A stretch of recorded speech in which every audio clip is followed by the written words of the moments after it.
Hey, chat. Sabrina 10 years later. It was literally 10 minutes. What are you talking about, lady?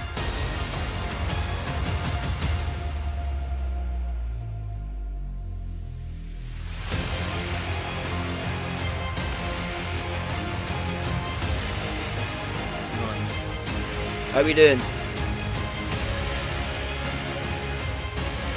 My earphones are all tangled.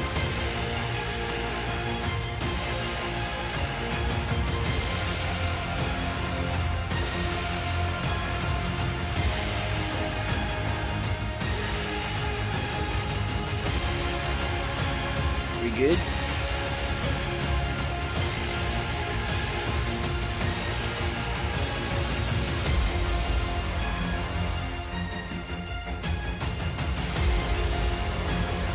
Are we good? Hello?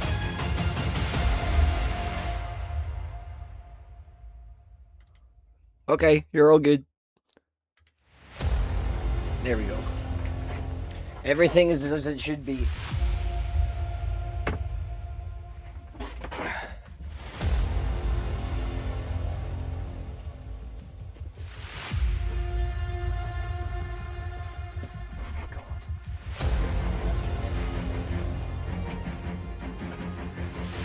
Oh.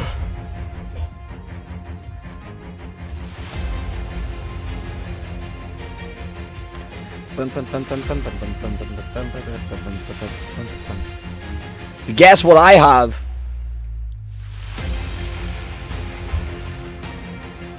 I got some food.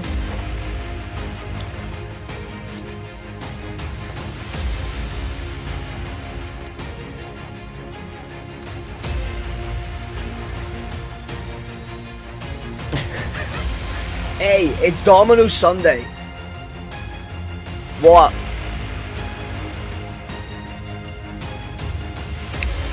So we gonna...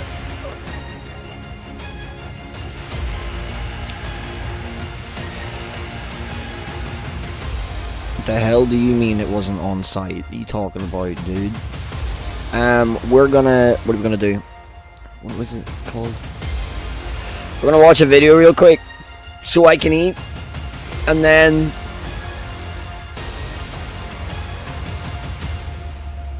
we're gonna play some games.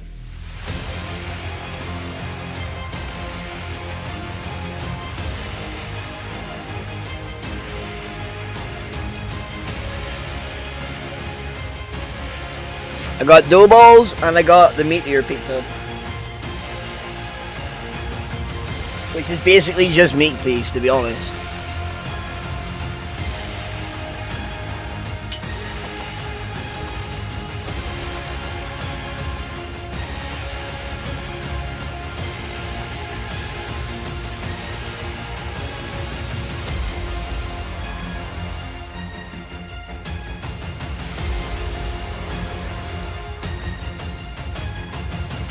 It's good. It's good. Well, I haven't actually tried it yet because I gave my dad 2 slices of it, but it looks good, so it better be good.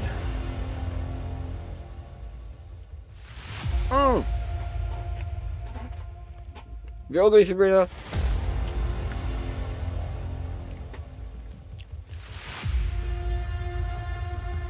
Okay. God damn it.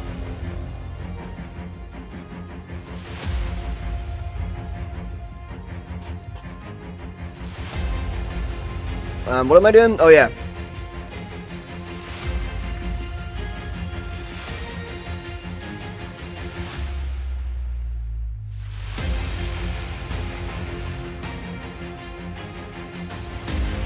The hell?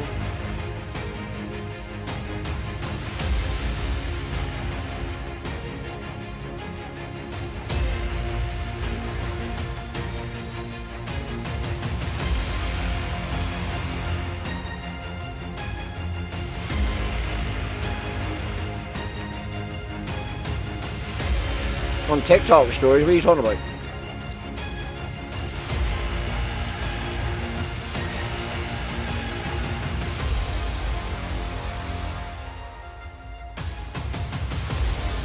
No, Dylan, we don't have new signs.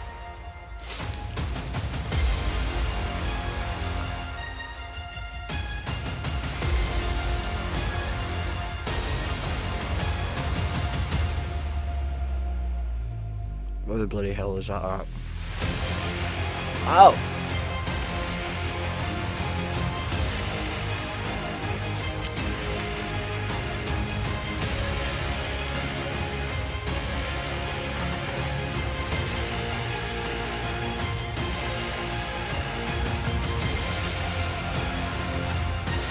I don't remember that.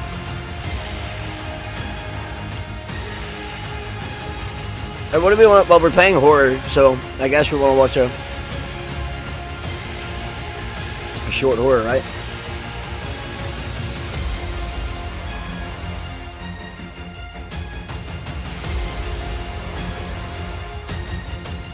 Yeah, I'll show you whenever I finish eating. Let me eat and then I'll show you it. I'll show you it. I'll show you it. Alrighty.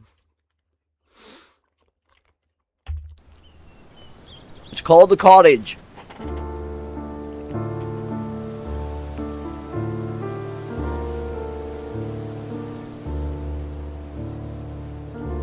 Do we have new signs? Where's your food? It's in the post. I don't have my sword on Jay's phone. Log into your other account then. Duh. Hi, Monta. Sorry to disturb you so early on a Saturday morning. Oh, no worries at all. Well, I just needed to chat with you, really, and obviously it'd be much better to have it in person. I was wondering if you could pop by the office today sometime. When would be better time for me to come in? Well, in the next few hours, if possible. You have a good weekend? I did. I had a very fun weekend. Yes, perfect. See you then. I'll see you then. How was yours?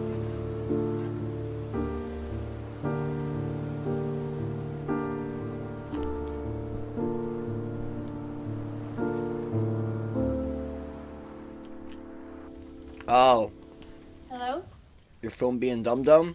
Ah, Monta. Thank you What's her name? for coming in at such short notice. No worries at all. Have a seat. So what is it you needed to talk to me about? You're sacked. Well, it's a tough conversation to have, but one that needs to happen. You're sacked. As you've probably gathered, the agency has been struggling in recent months, and we're having to let a few agents go.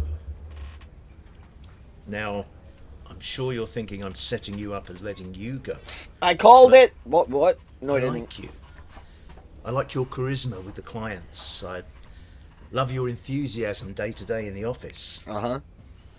So I'm not letting you go, Oh. but Oh. I have had a look at the sales figures for the last year, and unfortunately yours are not up to agency standard. So I'm giving you You're a couple crazy. of weeks In a good to way, though. get a sale over the line and get your confidence back. I don't want to label this your last chance, but in this situation it kind of is. Well, I have had few sales this year. Yes, look, if everyone in the company was selling houses, we wouldn't be in this position. But unfortunately, we are. Thank you for giving me another shot. Look, I believe in you. Don't let me down. They're thinking of letting me go. They're thinking of letting you go. Yeah, my boss said the agency's not doing so well and my numbers are quite low. So if I'm not gonna get a sale over the line next few weeks, I'm gone. Jesus, you got anything lined up?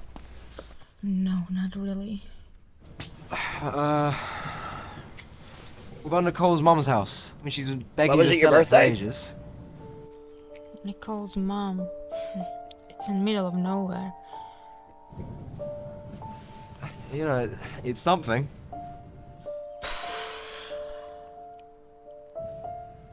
I mean, you know, you might as well meet with her. There's no harm in that. I guess. Monta! It's lovely to see you. How have you Nice been? to see you. So, how's have you been? You know, getting by. just What moved was the in with reason, my though? boyfriend, and other than that, I've been really focusing on my work, which is actually the reason I wanted to meet you today. So you finally come around to the idea of helping me sell my mother's house? Well, I'm thinking of it. Have you been trying to reach out to other real estate agents since we last met? Did you not hear? Hear what? David, the last estate agent, died at the house. Heart attack. I mean, he was just cleaning up and suddenly... And you're gonna try and sell it? Are you mad? Very sad. Oh no, Uncle will say. Jesus, Well, that's all. I'm glad you had a good day. Have you been trying to sell since? Well, I mean, everyone else has said they can't sell it. They've been up there saying something strange has been happening to them. And none of them come back to me since. I mean, David's the last who tried to sell it. As if it can't be sold. It's haunted. Haunted? I mean, the house, it's haunted. Listen to yourself. Is it available? Yes, but Great. You've got yourself a house. You told me you only had a few weeks. This is a nice little place in the country. This should be easy for you to sell. I highly doubt it's haunted. you're right. I'll sell the house. Biggest mistake of her life, probably.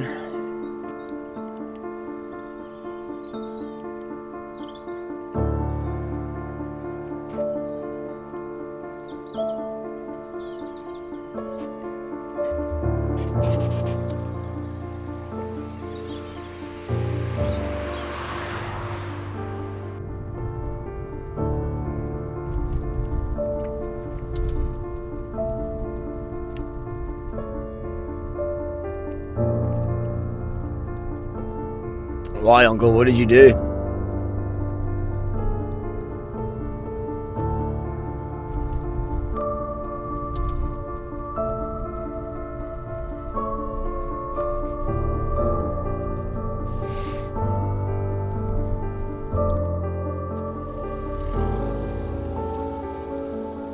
Oh, it's not that bad of the play. Well, kind of is. I'm gonna regret this. Most likely.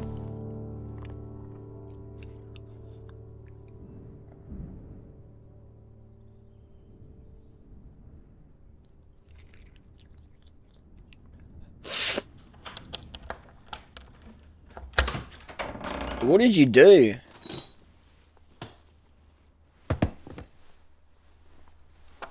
You wouldn't stop. What were you sending?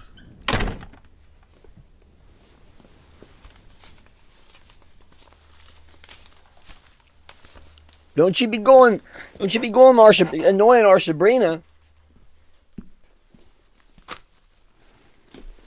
Oh. Nice, bro.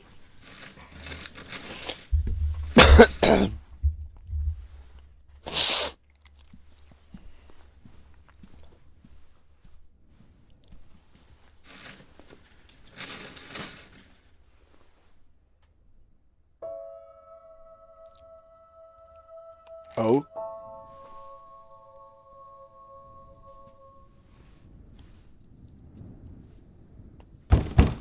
Oh.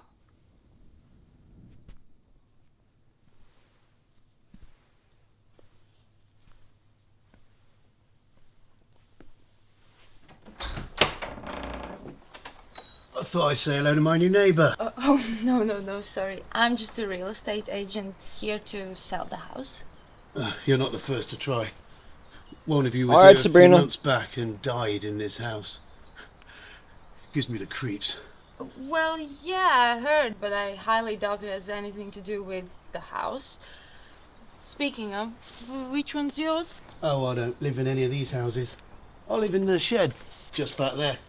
A cosy place for sure, but definitely temporary. You live in the shed. Well, Oh, I made these for you. My own recipe. well, that's far too kind. They look delicious. My name's Neil, by the way. Malta. Nice to meet you. See you soon. What a weirdo.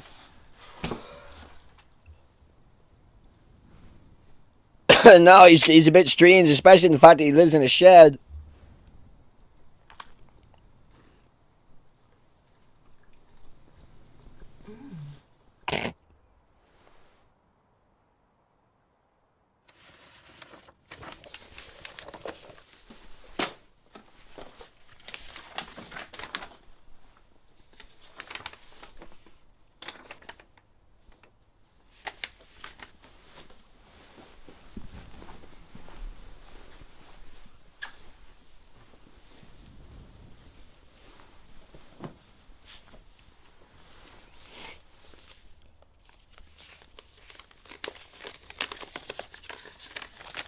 Bruh, y'all need to like... I'll get new songs for you this week. But don't be expecting it like pronto.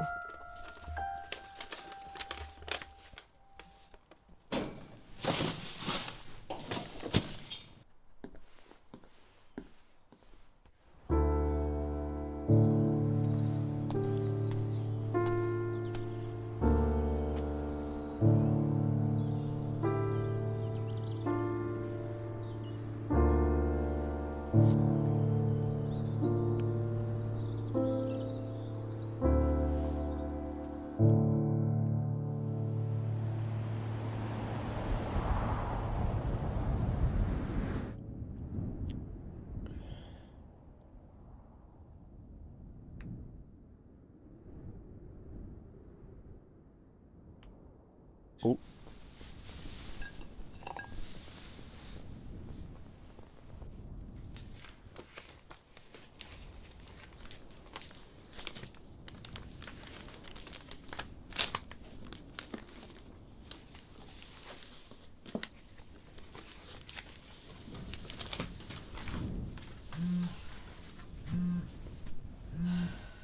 You know what shocks me sometimes? The actual weight of, like, a load of paper. Do you know what I mean? Like, you pick up a piece of paper and you think there's nothing to it. Then you buy, like, a package of paper and it's heavy as hell, dude.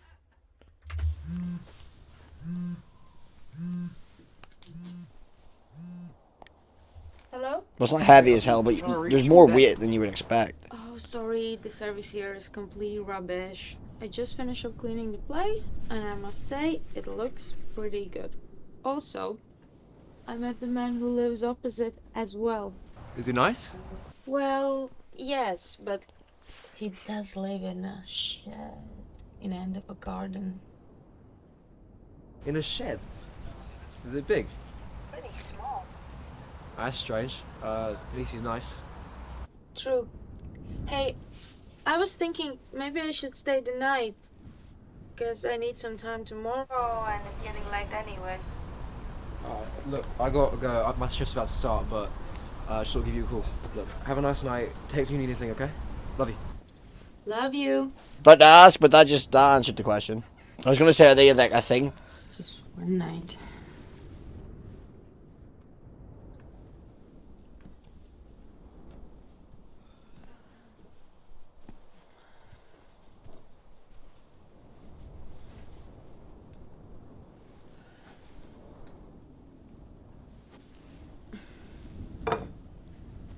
Wait, what? Him? No, he's got a bloody apron on, you tit.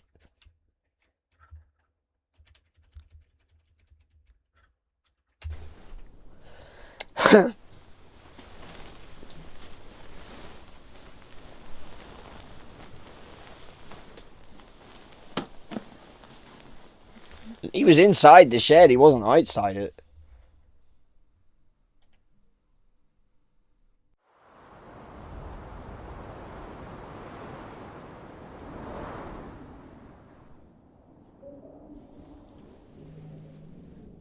Hello?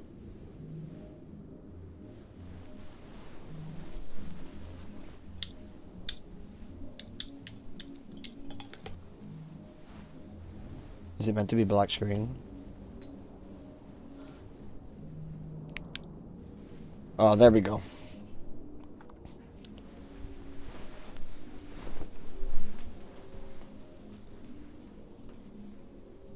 Hello?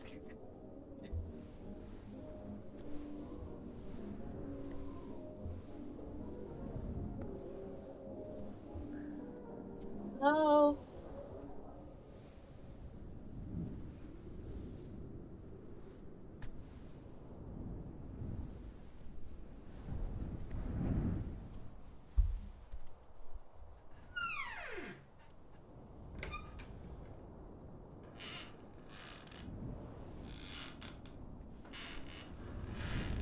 Oh.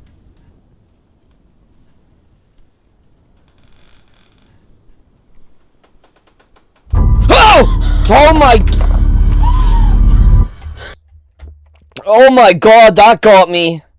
Holy crap. What was that?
Morning.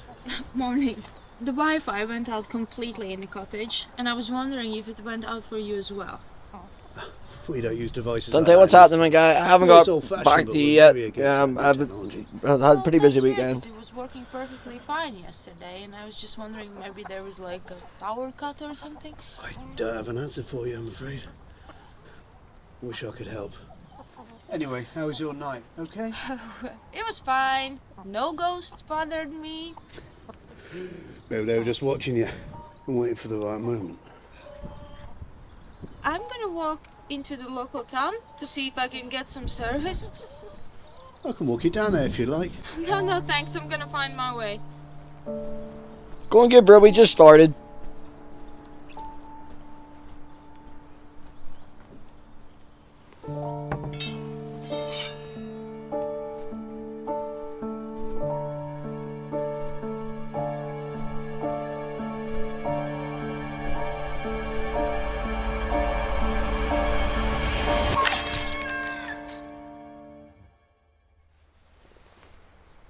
This little bugger ran away from me last night.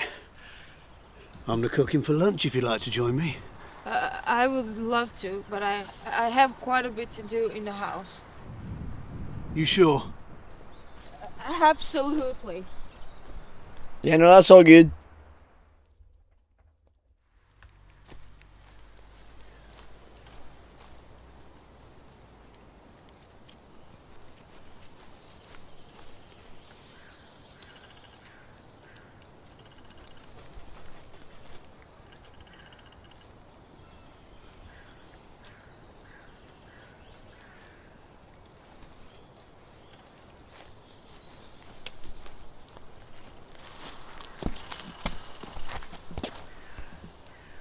Yeah, as I said, I had a busy weekend. Sorry about that, dude.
Where's she going? I don't get...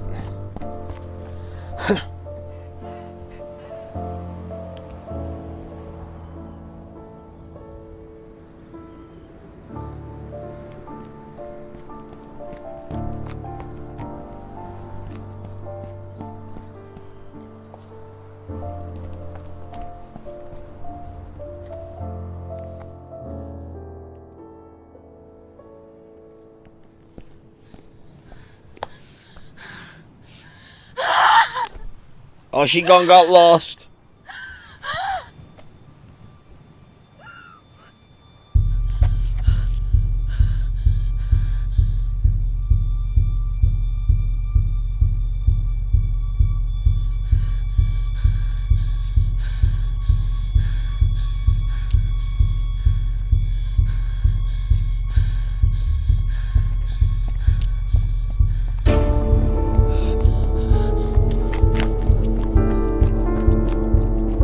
What was that?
I'll check it after stream, dude. I don't tend to Yes, sorry. I send just too like many slept messages in. on Discord while I'm on Slept in. stream. It's been a whole day.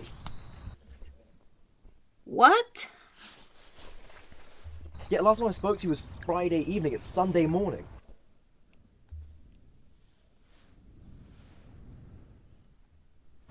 So you've been sleeping for an entire day? I just don't understand.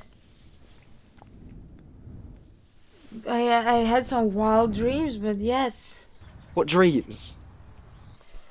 Dreams of this old elderly woman like stalking me. Okay, right. Okay, look, I'm coming over. Alright. I'll be 90 minutes. What's that? I don't know. Oh, it must be my neighbor. I'm gonna go get that. No, don't. Why? No one has ever lived in that shed. I talked to Nicole. Okay, look, stay calm. Is there a lock on the door? Then who is knocking on my door? What do I do? Alright, make sure it doesn't get in. Just. What was that? Monta? Monta! Hello? Hello? What? Hello?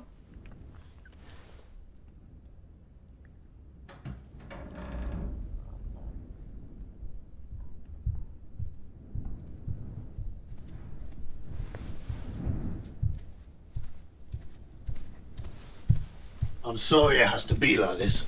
Huh? The biscuits finished off the last one. Seems you're stronger than he was. Why are you doing this? This house has belonged to my family for centuries. Until that old hag moved in 5 years ago. At the right moment I finished her off. And ever since I've been dealing with estate agents like you. This house belongs to me and my family, and no one is gonna take it from us! You're crazy. You're crazy. Crazy? Crazy for protecting what's rightfully mine? I'm gonna make it look like another heart attack! What it? I'm gonna make it look like another heart attack!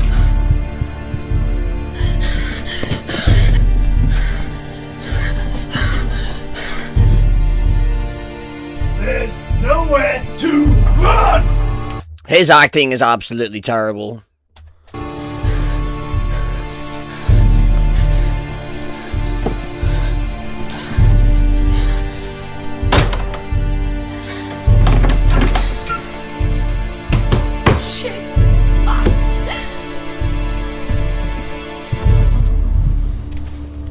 There's hallucinogens in those biscuits that mess with your brain. Even if you escape this place, you're not gonna make it far.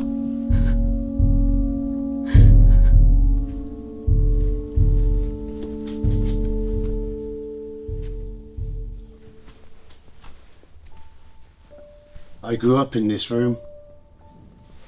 I learned how to walk. Had my first kiss. Watched my mother die in this very chair. And you think you can just take that away from me?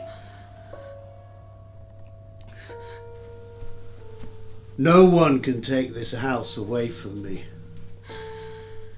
That old woman can't. My mother can't.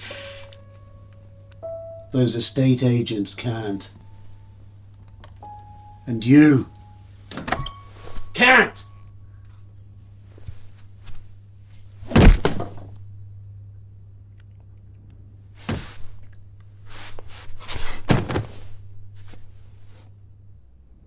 If.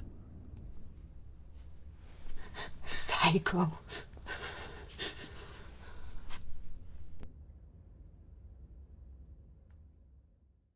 Two weeks later?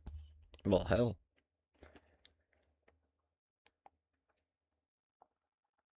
Well, the important thing is that you're safe, and he's going to jail for a really long time. I didn't come here to talk about this. Actually, I have really exciting news. The house is sold. What? Yes, the Swedish couple that was looking for a traditional British cottage approached me, and the deal was finalized yesterday. The hell? And they know what happened. They didn't care at all. Actually, they were pleased they have no neighbors. I knew you could do it, Monta. Still don't get what her name is. I was right to believe in you, Monta. You Monta. didn't let me down. Have a seat.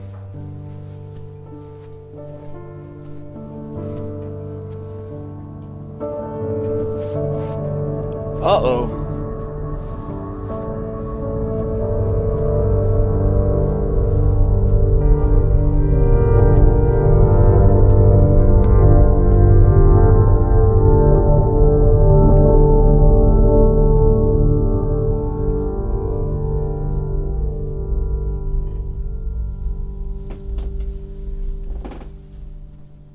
You're awake now. Huh?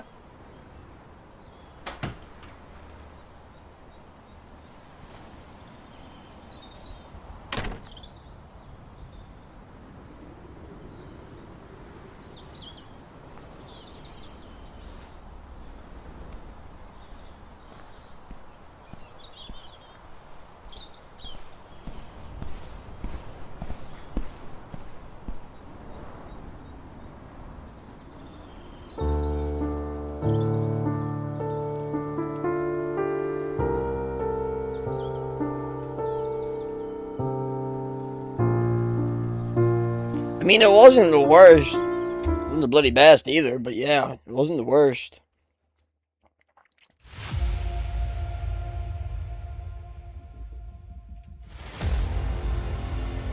He's annoying. Yeah, I didn't like his acting. His acting wasn't great, I'm not gonna lie.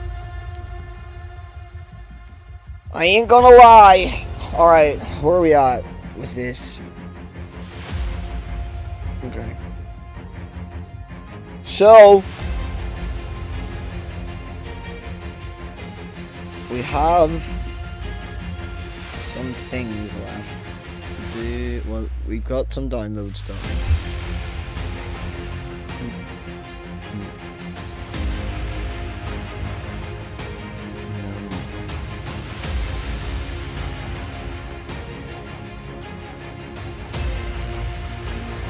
So we've got a short game, we've got a demo, and we've got a full game.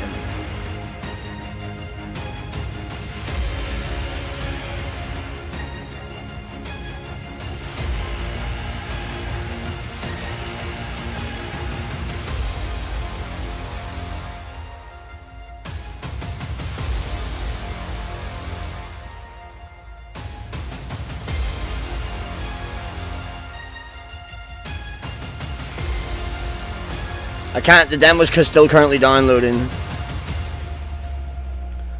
So we're gonna play the short game and then the full game first. And we'll finish off with the demo.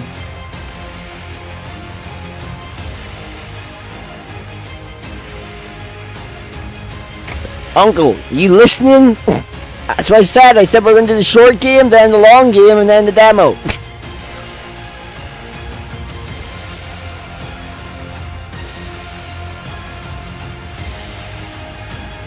Oh.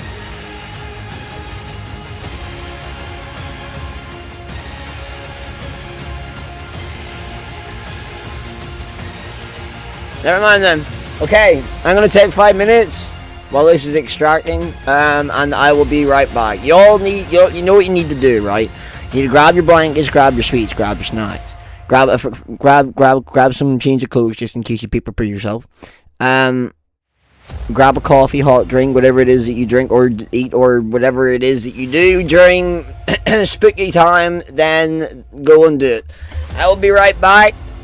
So don't go anywhere. Get yourselves prepared because it's coming up, baby.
Alright, we're back.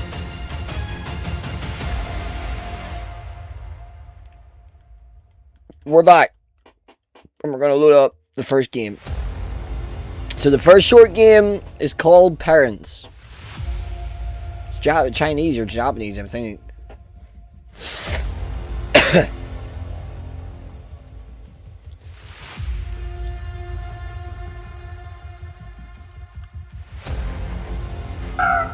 Oh, hello. Alrighty. We'll hit this real quick.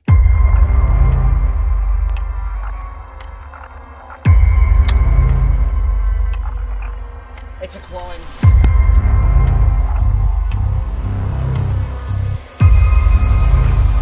Oh! Punish me, Granny. I've been a bad boy. Ah! Ooh! Son of a gun. Ooh! Ah! Ah! Ooh!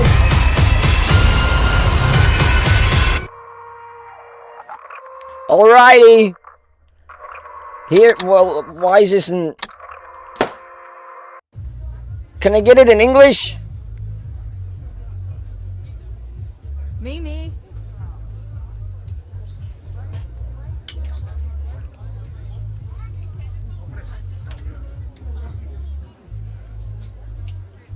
What the hell? Happy birthday, sweetheart. Is the whole neighborhood out there? You're sure you don't want to meet anyone? Come on. I'm fine. Our whole group's here. The book club empties. Mr. Jackie's from next door. Be 10-year boy now, huh? Smile. You know, fresh house, fresh start. Fresh nagging. What the flip is wrong with our mum's face? I don't know what any of this means, dude. Hey, Leah, it's me. You moved, but I was gonna ask you to go skating. I...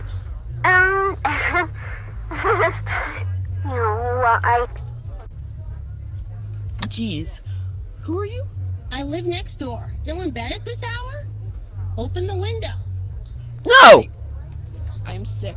You gotta be real careful then. It's not safe out here. What do you mean not safe? Some people, something bad happened. I can't tell you. What?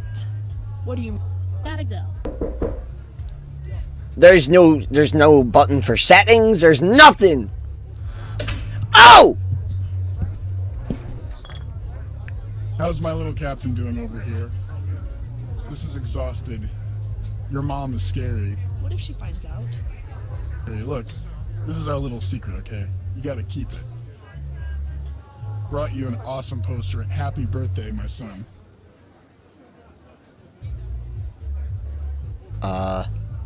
Oh. What are you doing here? Checking on my son, for God's sake. Liam, you like it, right?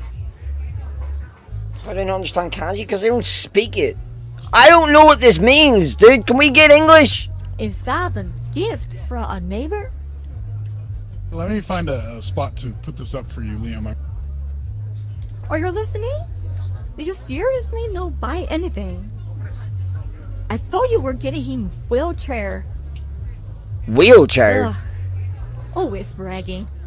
Are you still proud of this family or not? I'm here. I'm here.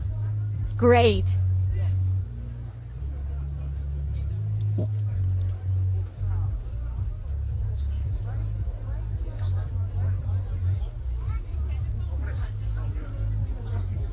I don't get it. Okay, well we're just gonna have to deal with the foreign language.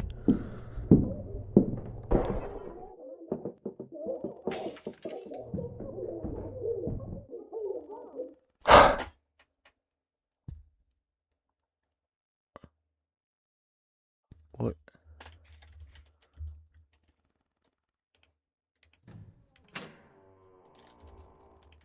Dad?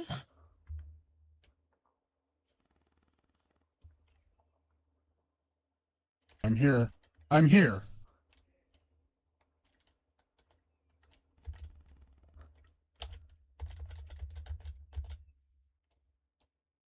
What?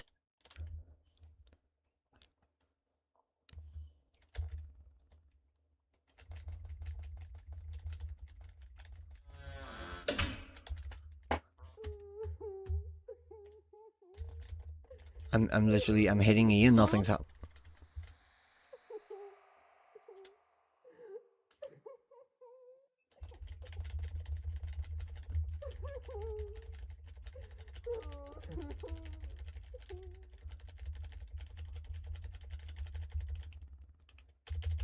What am... Sir?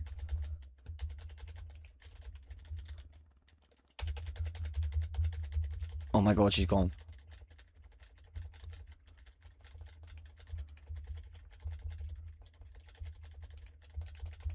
I don't know what I meant to... I don't know what I'm...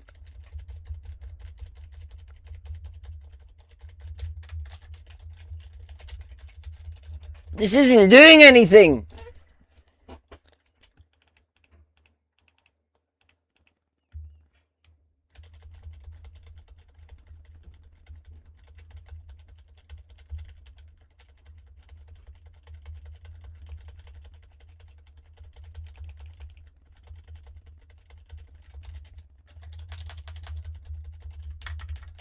Oh my god!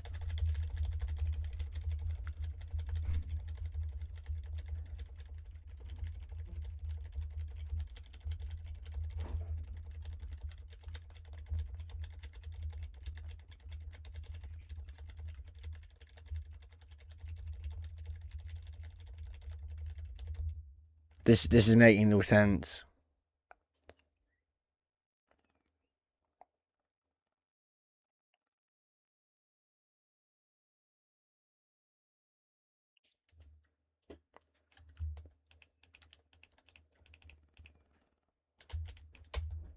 What is the point of me hitting E?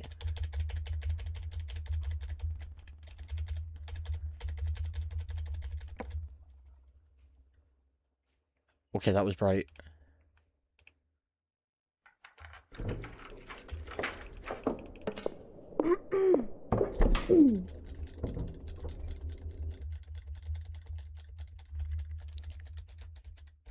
Mom?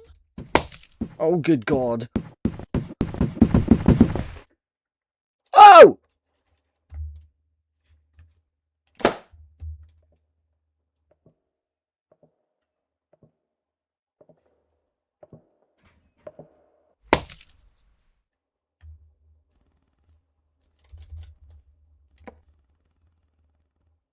Oh my god.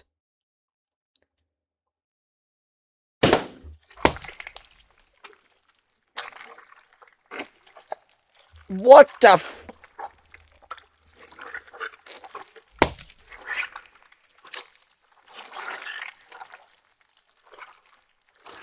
Oh. Oh!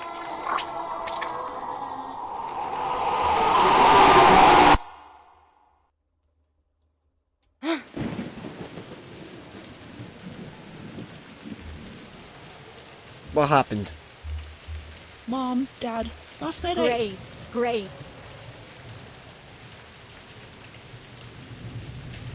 What?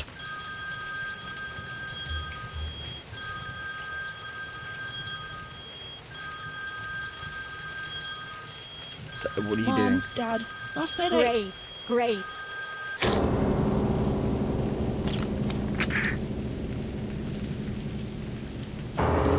Oh!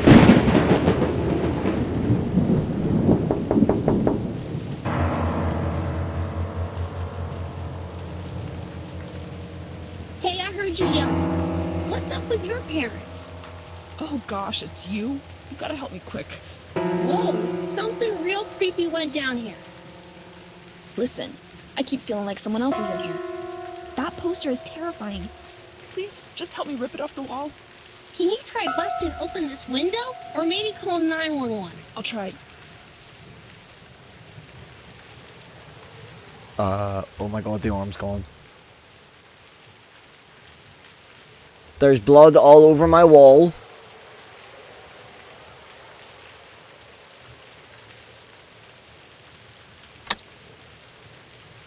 Man, get me out of here.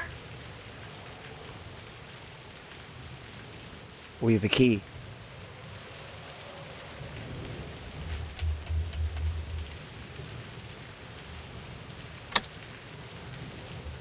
Man, get me out of here.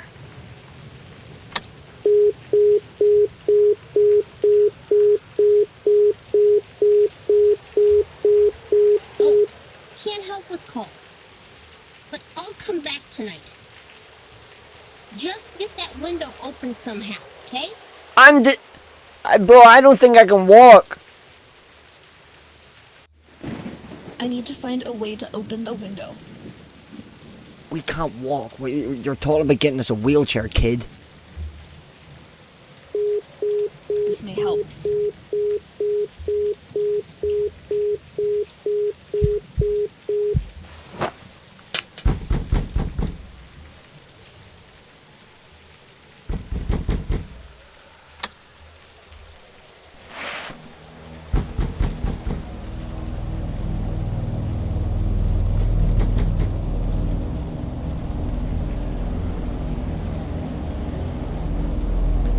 What the hell?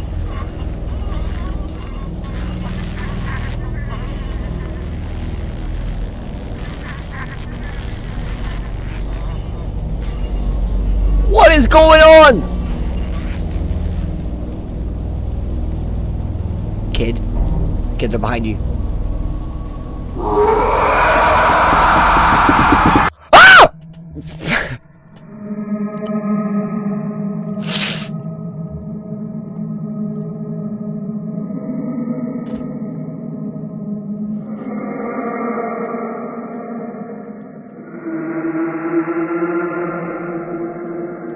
Was that it?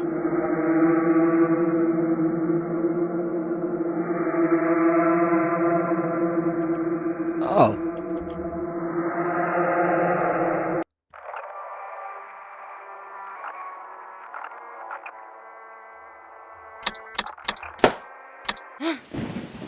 What the? Mom, Dad. Oh no. Mm-mm. We're not doing this again. Thank you very much.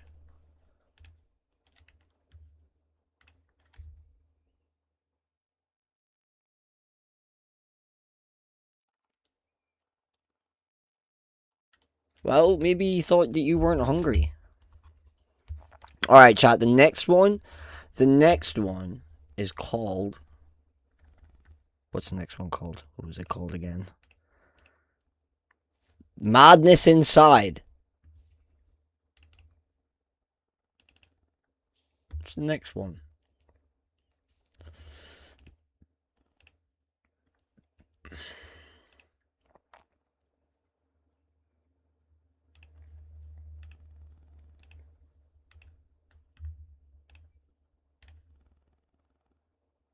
I'm watching Predator. You should be watching me. You shouldn't have Predator up.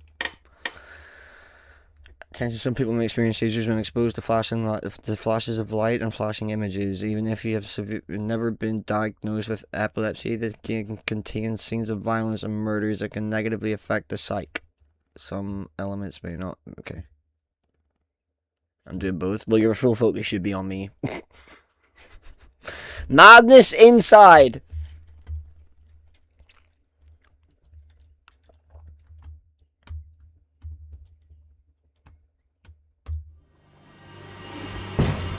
Demanding much? Yep.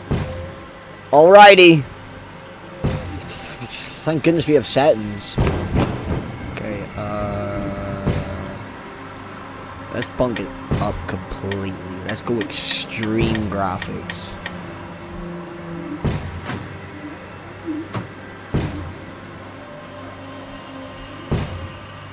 Okay.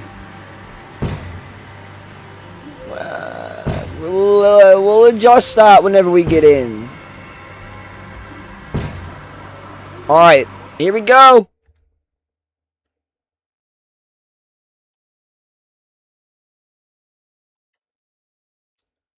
Since like last June-ish.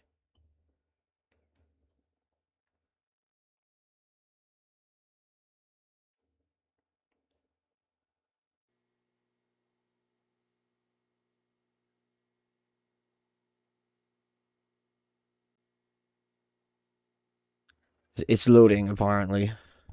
Oh.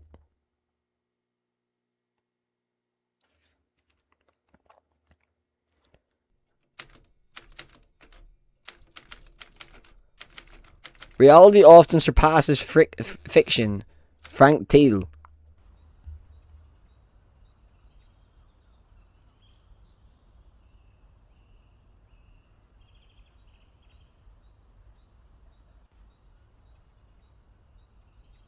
Yes, sir. Answering machine. Your subscriber is temporarily unavailable. Please call back later.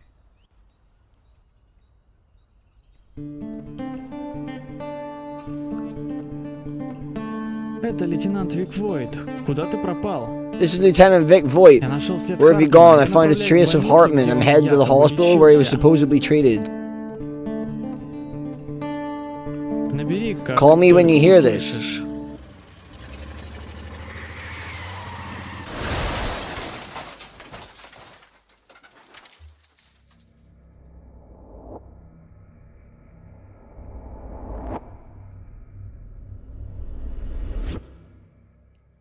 Okay.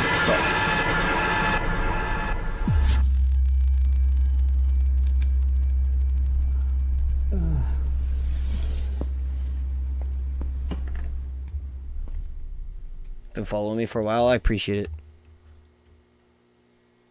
Okay. How ironic that it all started here and will end here. P.S. D.H. That's really creepy because that's my initials. Что это значит? What does it mean? I don't know. Guess we'll find out soon enough. Возможно, за шкафом что-то есть. Maybe there's something behind the closet. Behind it? What do you mean behind it?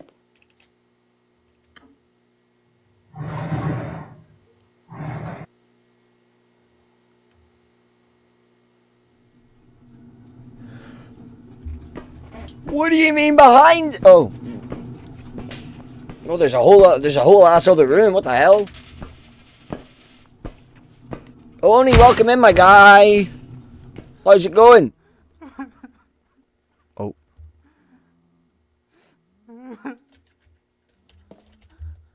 We just came from there. We just...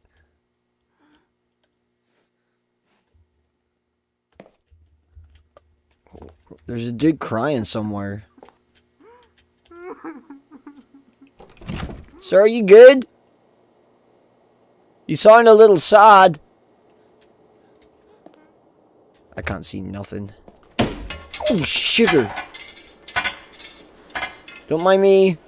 Just tripping over everything.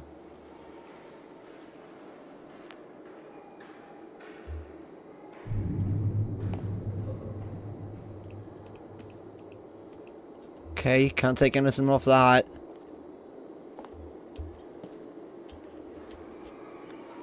Oh, thank goodness. Рабочий? В таком месте? Worker in a place like this? Okay, what's in here? Here. Hello?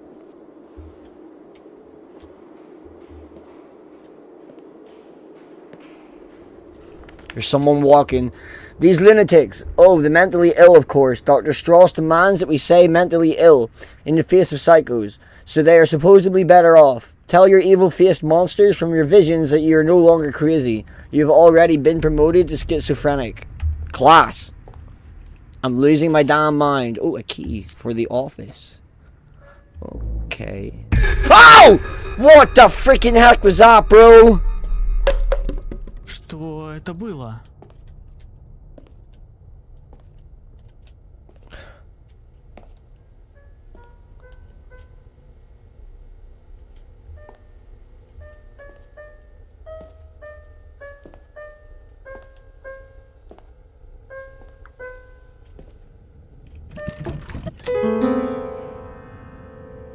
Somebody was playing the piano.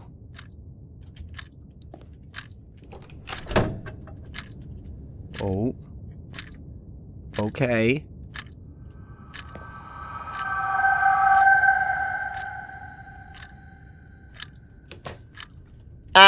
Excuse me?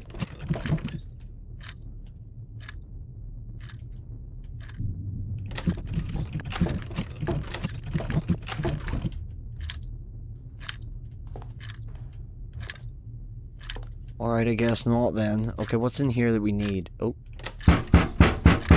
Hello?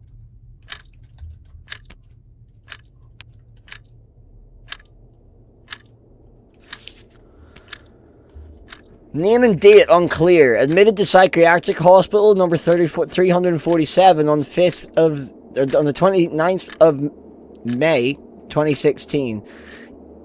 Ward number 2. Diagnosis: stress-induced psychosis, paranoid schizophrenic with hallucinations and delusional ideas. Medical history: according to the patient, he worked as a police officer and arrived at a call where he found a murdered family. The patient claims that a demon committed the murder, which led him to believe in the need to perform a ritual for purification. The officer himself buried the bodies in the backyard and performed the ritual actions, believing that this would save the souls of the victims and prevent further attacks by the demon. Psychiatric evaluation. The patient underwent a thorough psychiatric examination, during which signs of severe psychosis and paranoid schizophrenia were revealed. He experiences severe hallucinations and a belief in the existence of demons. He also displays a high degree of anxiety and paranoia, considering himself a protector from the supernatural threats, which manifests itself in his aggressive actions and ritual practices. Treatment and dynamics. The patient is prescribed a complex therapeutic course, including antipsychotic drugs to stabilize his mental state, as well as antidepressants to relieve anxiety symptoms. Regular psychotherapy is carried out to clarify delusional ideas and to reduce the level of paranoia. Work is underway to create a safe and predictable environment to reduce stress and anxiety. Prognosis. The prognosis is guarded given the complexity and severity of the patient's condition. Long-term psychiatric observation and regular medical intervention are required. Progress in treatment depends on the degree of response to drug therapy and psychotherapeutic methods.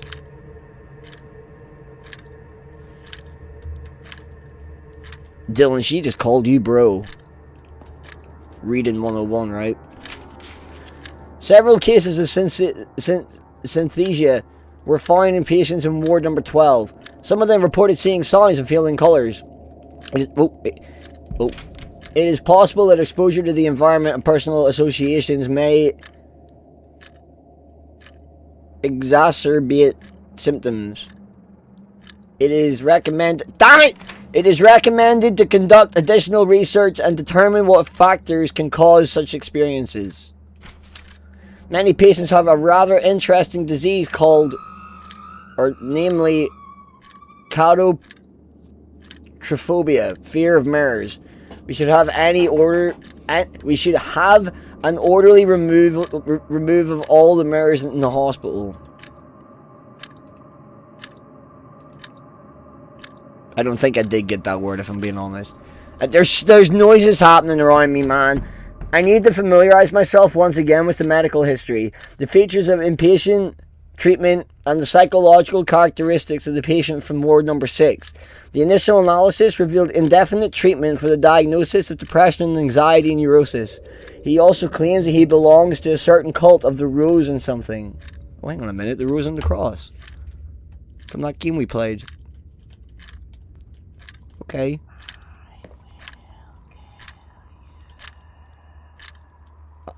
That's nice to know. You gotta get me first!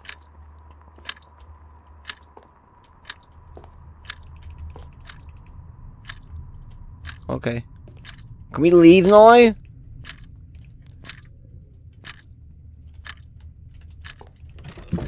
I guess not.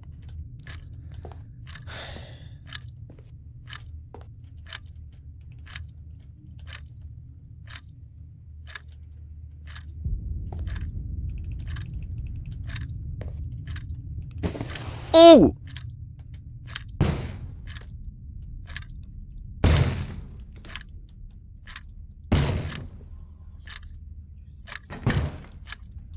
What the hell?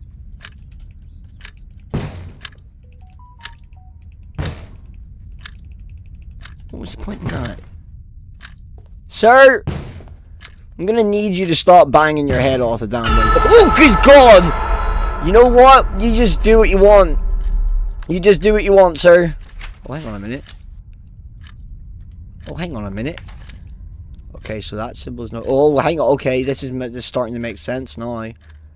Starting to make sense now. One is an upside down question mark.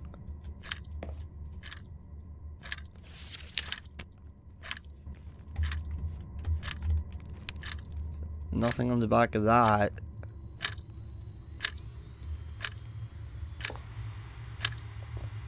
Why is there a drill noise?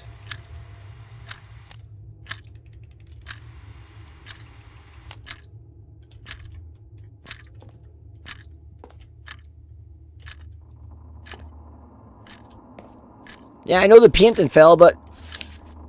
Okay, that's the fourth one.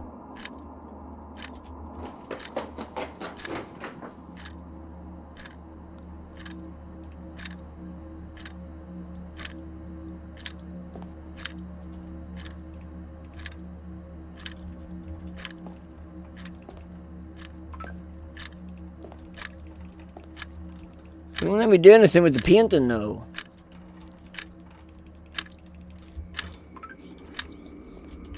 How confusing. Okay. Alright, so let's get this right. Upside down question mark. A V and a circle.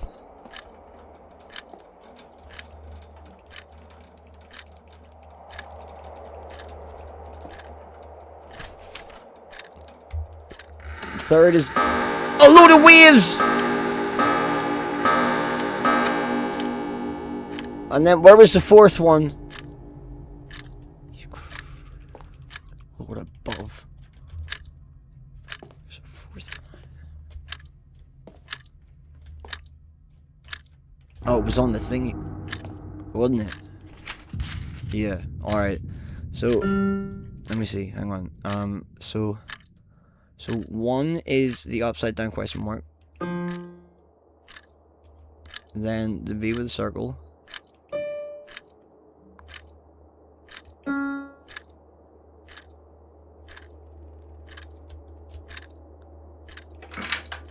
Hey, we got it! What did it open though? Did it open the door? What did it open?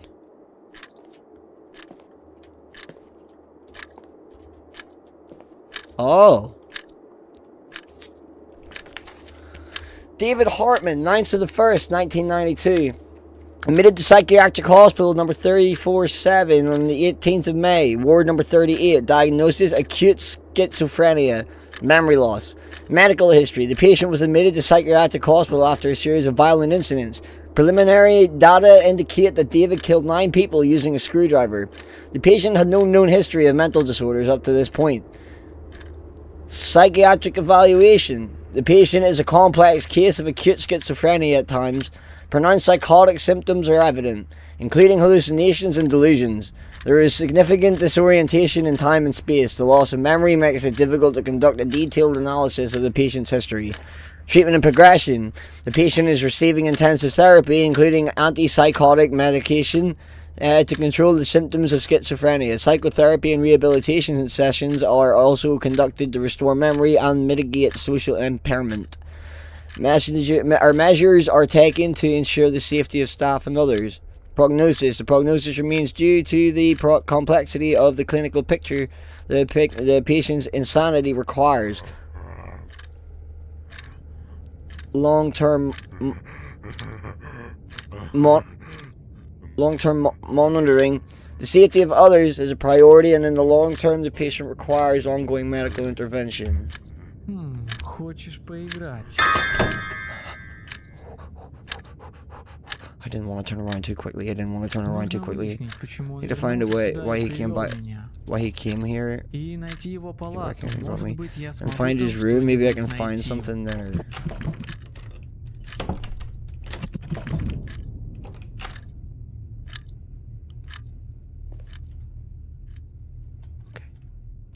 We'll just go this way then. Is there anything over here that I need to look at? I don't think there is. Probably isn't. Oh, wait, hang on. Before I went to the brazier, Dr. Strauss promised me that the rabbit would bring me a pocket watch. They are watchmakers and control the watch industry all over the world. I've been dreaming about them since childhood, but it's been a long time. I can't even say how long, but the rabbit never came, and it can be seen that the rabbits have problems with the supply of watches. Alright, so there's rabbits making watches now. That's cool. Glad they got a job. I'll just keep going this way then, I guess. That's where it's really not. Оставь надежду всяк сюда входящий. Данте. Abandon all hope. Ye who enter. Enter here. Okay. Well.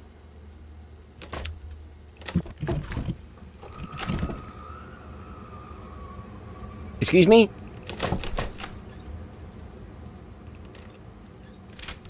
I'm watching you. What the hell? Sabrina!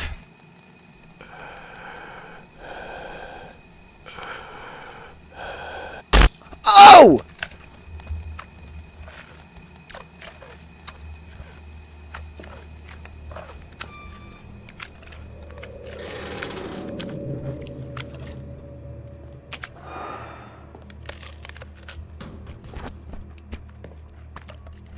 Why does it sound like someone's eating something?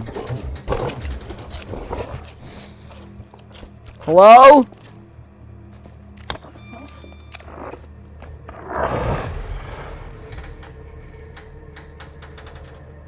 What the hell? Oh, I don't like that.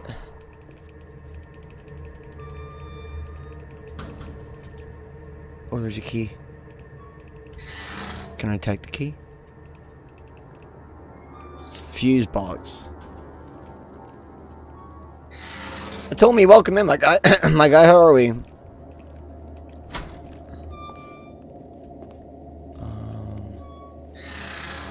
Alright. Okay. So, which way do we...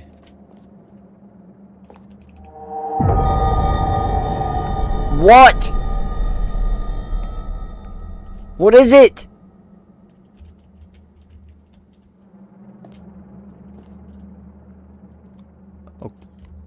Someone doesn't like teddies. Go this way. Good, bro. Glad to hear. Oh, sorry. Pardon me. Ah!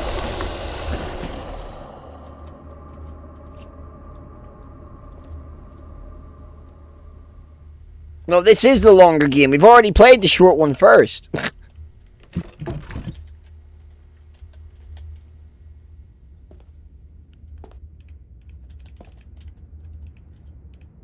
Parents was a short one. It must be an electrical panel that opens these doors.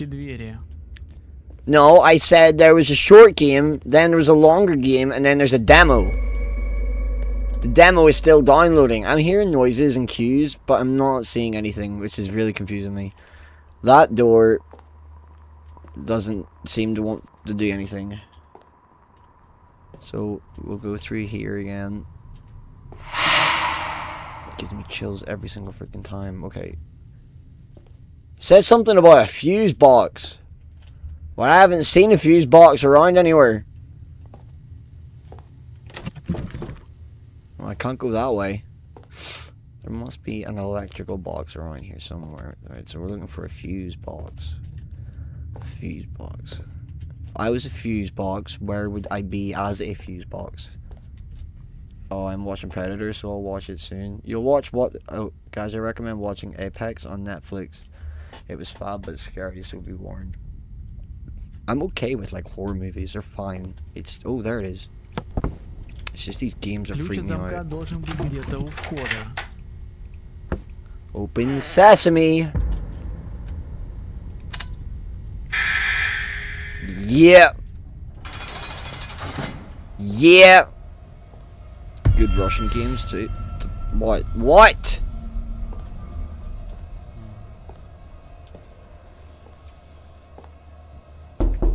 Hello? What?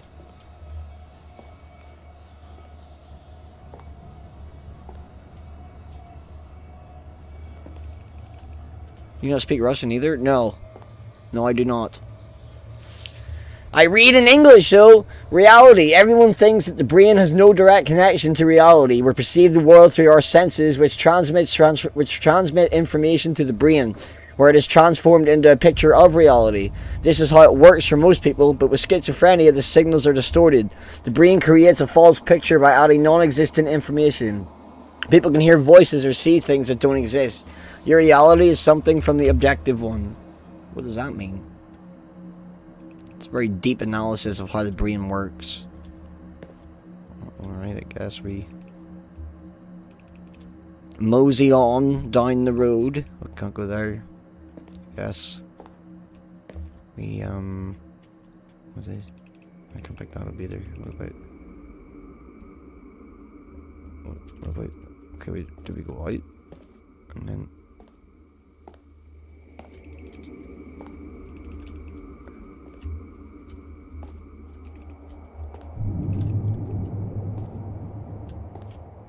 It means the man behind you isn't real. What man behind me? What are you talking about? There is no man!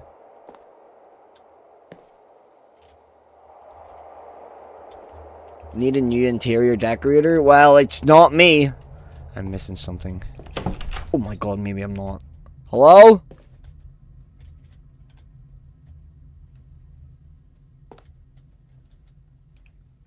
Chessboard. Toilets are messed up. There's nothing in there. Oh, shh! Oh, that gave me a sore head. The main character, Grisha, goes to the city of his childhood to visit his sister. His sister, whom he has not seen for a long time. Upon arrival, Grisha learns the terrible news that turns everything upside down. In search of answers, Grisha goes to an abandoned school that has kept secrets for many years. I think we've already played that. That was a good game, to be fair. What is that? Oh, straps to the bed. That's not... I know that's not good.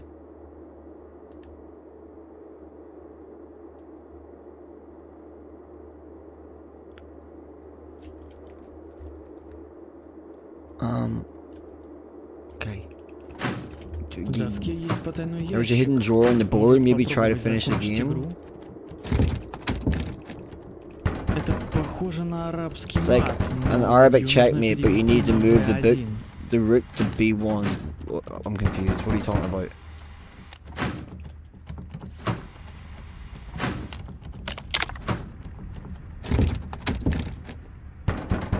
To B1?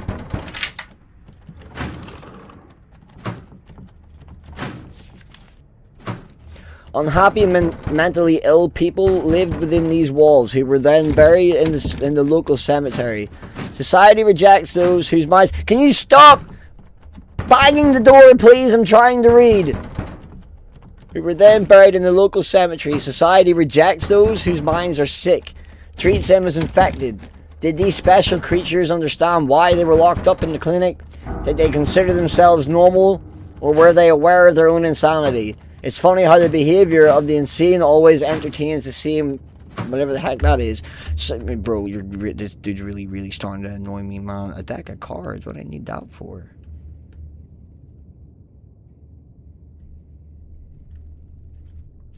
They want in? Dean Run?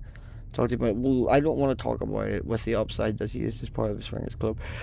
Good lord, y'all are. Wait, okay, hang on a minute. Well, I'm so tired.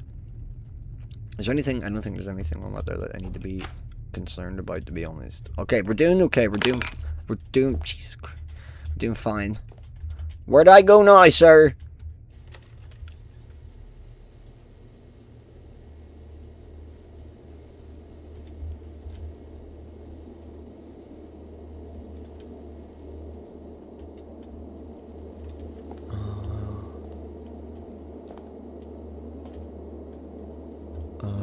Hello? Is there...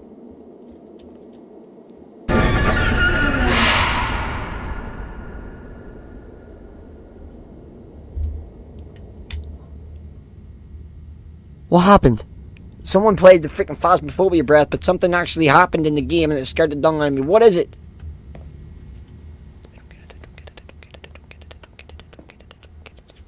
Ooh, this one was actually... Sanya Low.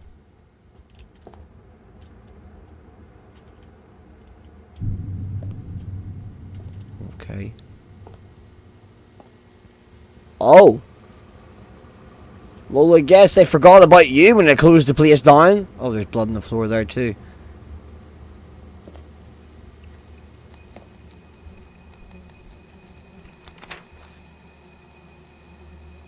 DH's business card?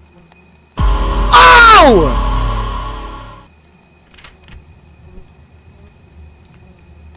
Do I need that? I have to get out of here? Well, no crap! Where do we go? Which direction, sir? Lord above. Dr. Miller says that each ward is our cozy corner, isolated from the outside world. She is convinced that there is only chaos and danger on the upper floors. I try to accept it, but I constantly feel that something mysterious is hiding in the corridors.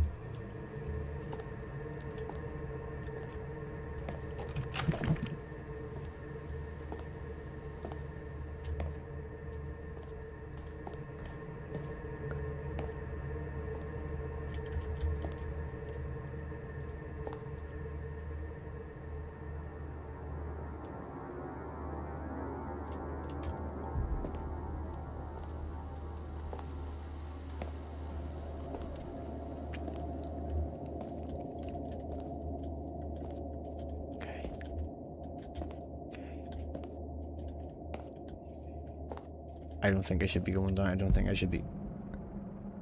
Okay, maybe I should be. Hello, ma'am. How are you? I'm just passing by, okay? I want to get out of here!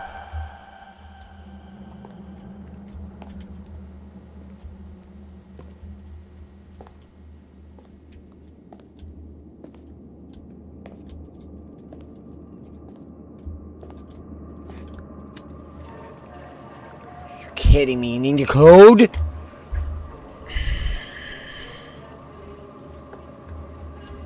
Look on itch. There's loads on itch.io.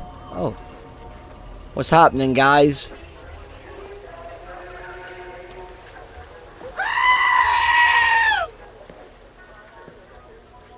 Can I get in?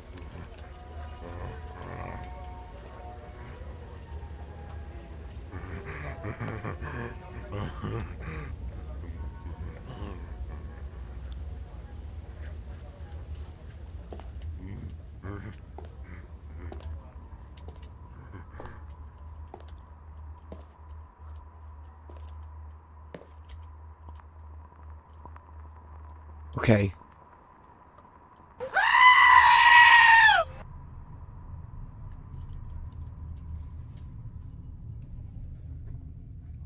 Totally ignored? What do you mean?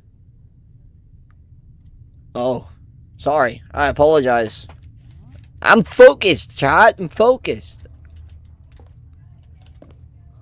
I feel like I should be doing something. I need a code. Where'd I get a code from? 1 plus 1 equals 2. 2 plus 2 is 4. Well, someone knows maths!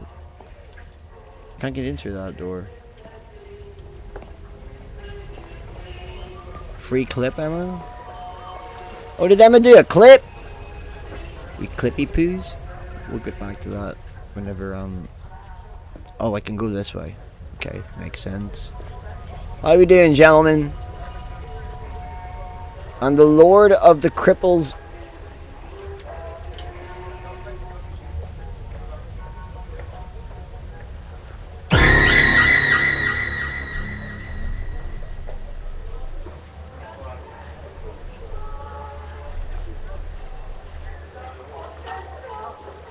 I'm gonna pretend I didn't read that out.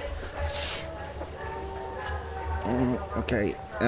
On the tomb of the wish... Wait, what? On the tomb of the Wissy biblical King Solomon, descendants depicted the famous seal of the ruler. Okay. Alright. Y'all are mannequins, which freaks me. И сказал Господь калеке: на могиле мудрого библейского царя Соломона потомки On the tomb of the... изобразили Yeah, знаменитый I literally just ключ read that. I just read that out.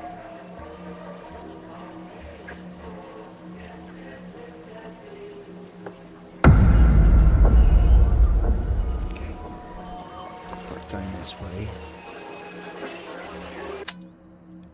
So we can stop that, right? We don't need to play it, thanks. Stop.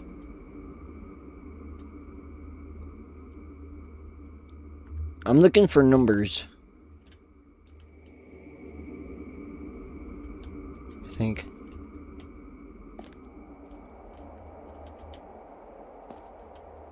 Oh, you're freaking me out, man.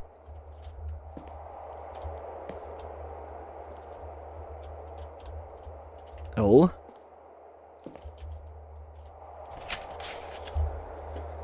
There was a splendor and wealth, the power of the throne, worldwide fame, praise and honor, and King Solomon had a ring with the inscription, and it will pass on it. What?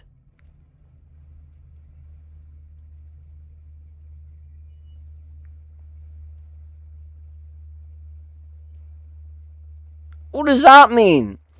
There is a splendor and wealth, the power of the throne, worldwide fame, praise and honor. The King Solomon had a ring with the inscription, and it will pass on it.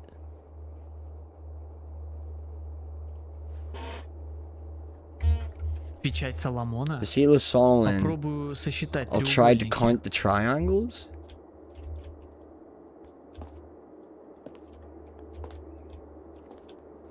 One, two, three.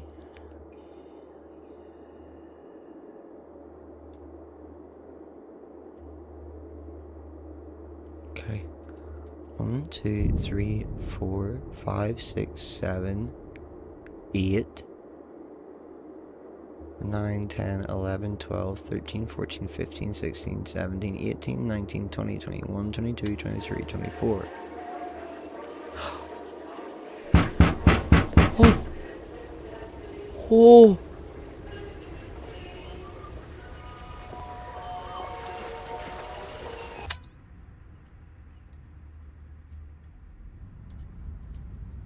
$24.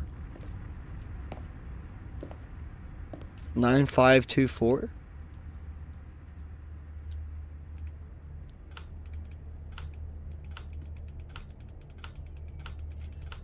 Y'all got a sub. It starts at, oh my god, 1 million.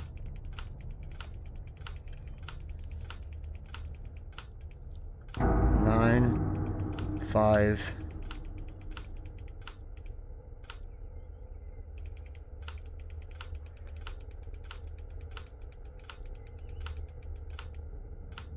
Nine, 5.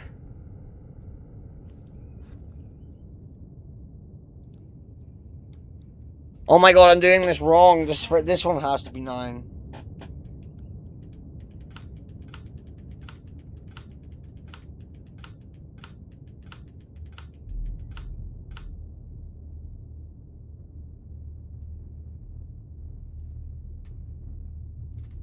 Yeah, somebody has to sub for it to start.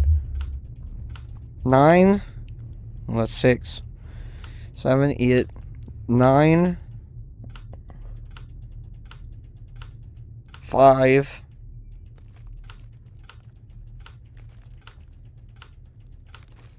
2.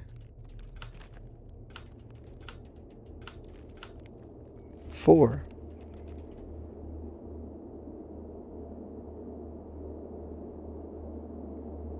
It's back to front?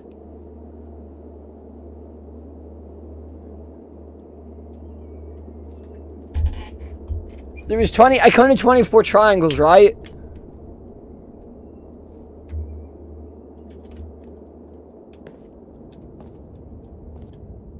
Excuse me, gentlemen.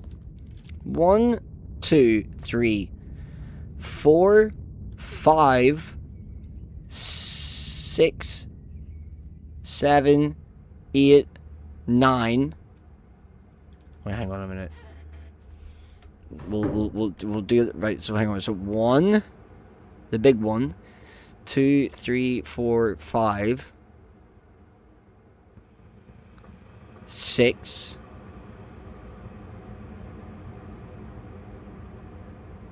No, hang on. 1, the big one, 2, 3, 4, 5, 6, 7, 8, 9, 10, 11, 12, 13, 14, 15, 16, 17, 18, 19, 20, 21, 22, 23, 24, 25. Latorius, welcome in! Dean, that's confusing. 27? I counted 25. Yeah, I know, I counted them. They were included in the overall count. 25 times.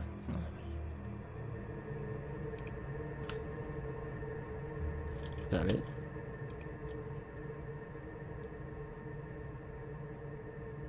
I know, right? Oh, there's no. Okay, hang on. Let's try 27 then.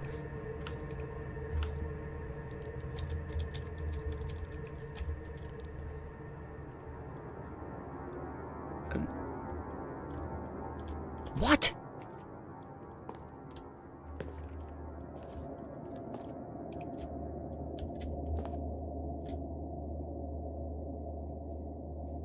One, 2, 3, 4, 5, 6, 7, 8, 9.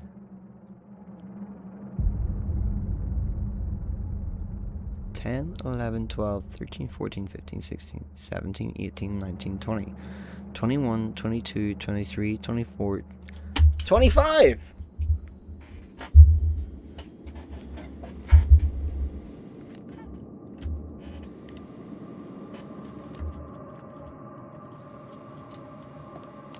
Maybe I have it on the padlock wrong, do you?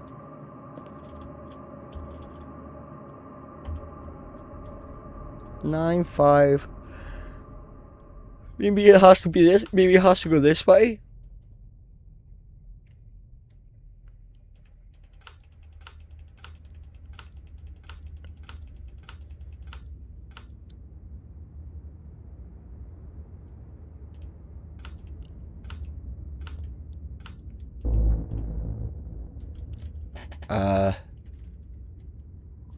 Where's the dude that was crawling up and down the wall? Maybe he'll help.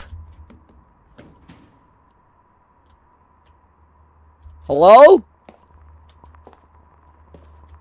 28 didn't work either. What the freaking heck is it? Maybe I have to put it in like this way. 9, 5,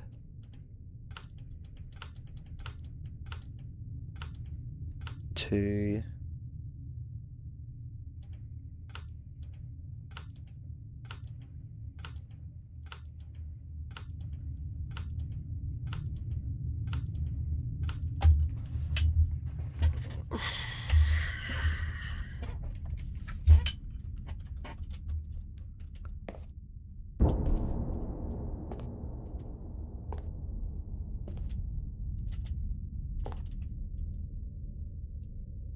One, 2, 3, 4, 5, 6, 7, 8, 9.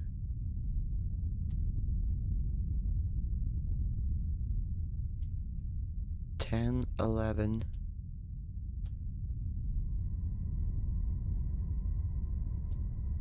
12, 13, 14, 15, 16, 20, 21, 22, 23, 24, 25, 26, 27.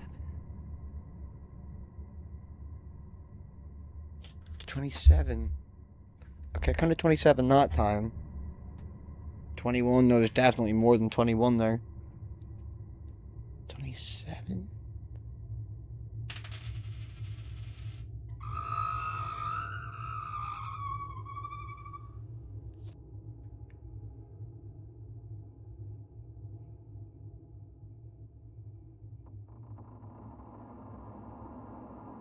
My phone is lagging in and out. Love you all. I'm probably going to take a nap before we get home. Alright, no worries, Sabrina. Enjoy your nap while I sit here and count triangles for the next 20 minutes. Do you know the answer, sir? I feel like I'm not... I feel like it's something to do with this.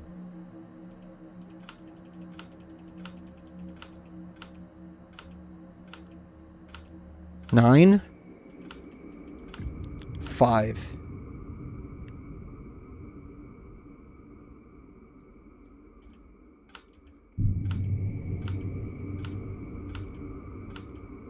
Two.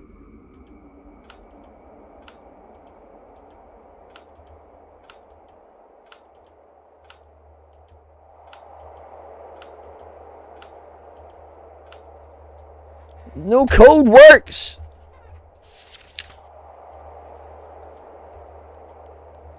The resplendor and wealth. The power of the... Oh, wait a minute. Hang on a bloody damn well second here. Yeah. So the last two numbers go there.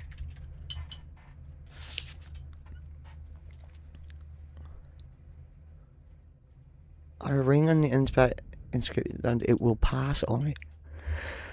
So that... Okay. I have a feeling that I can't count. I can't!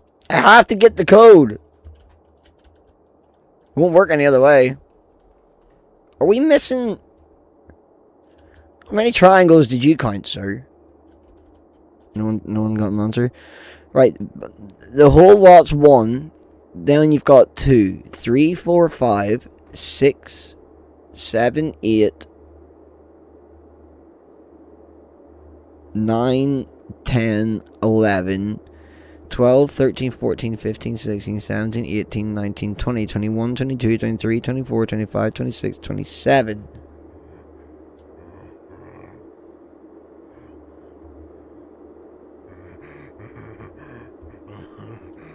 Twenty-seven.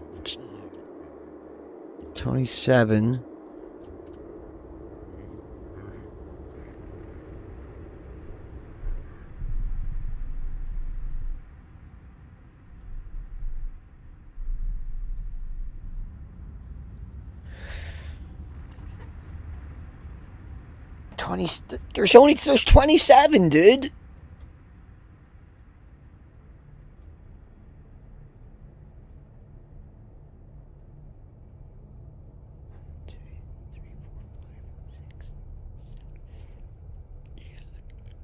Nine, 10, 11.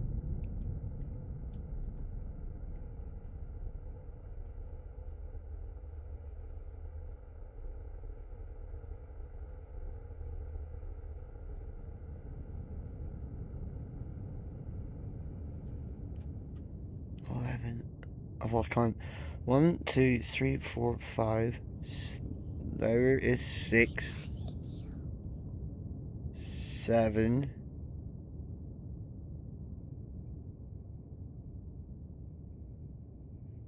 8. 9. 10, 11.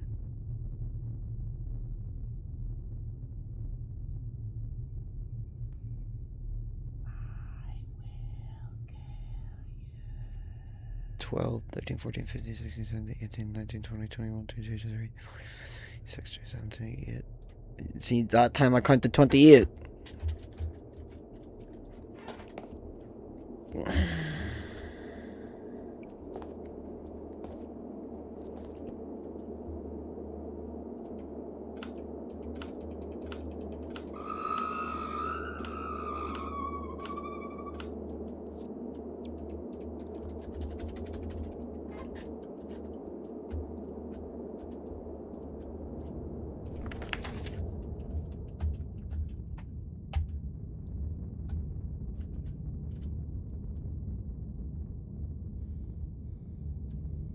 I said the answer isn't 26. Chat, seriously, I need help. I don't understand. We definitely, it's 20 something, and I literally ran all the numbers through and it doesn't go.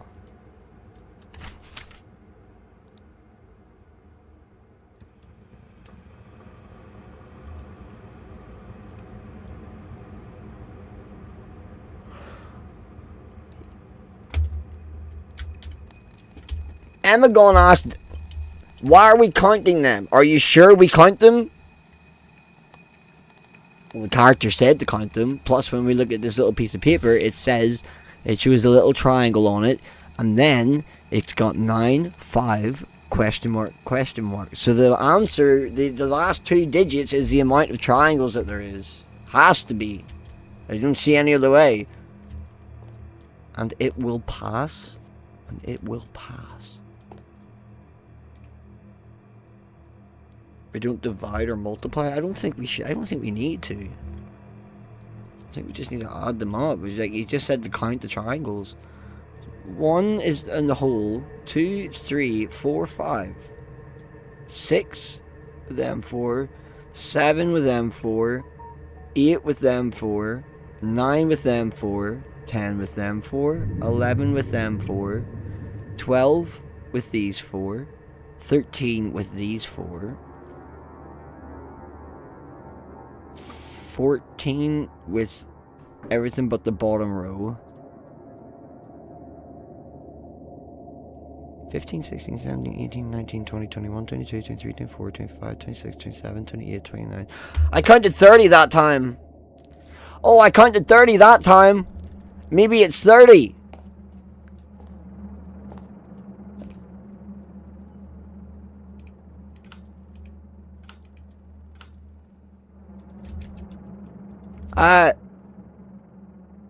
I'm wrong? Why am I wrong? This game's called The Madness Inside, I think. Yeah, Madness Inside. Why am I wrong? It was I counted 30. No? Alright, Dylan, chill out. I can't wait. 1, 2, 3, 4, 5, 6. Wait, 6, 7, 8, 9, 10, 11, 12, 13. Oh my god, 14.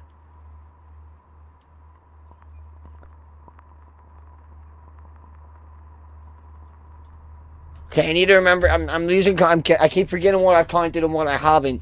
Right. 1, 2, 3, 4. 2, 3, 4. And then the big one altogether is 5. Then we've got 6, 7, 8, 9, 10, 11, 12, 13, 14, 15, 16, 17, 18, 19, 20, 21, 22, 23, 24, 25, 26, 27, 28, 29, 30, 31, 32. See, now I've counted 32 that time. You know what I mean? Lord, I forgot you were that close behind me. So now I've counted 32.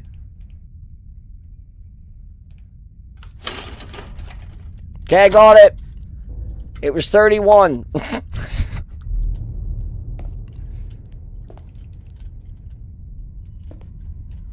We'll just, yeah, we'll go this way. Oh, there's a drop. Oh, this is never good.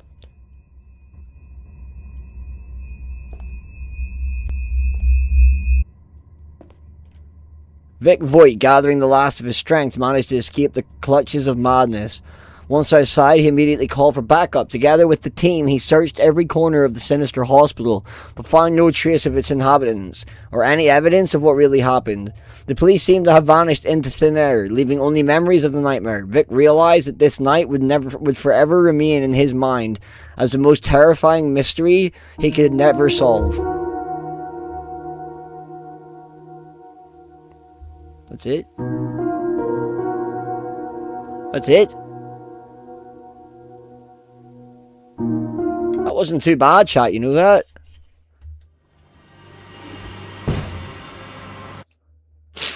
That wasn't bad. Could have been worse.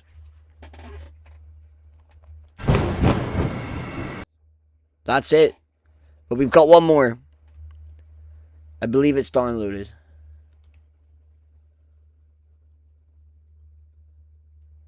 Okay, it's not downloaded. You've got to be freaking kidding me.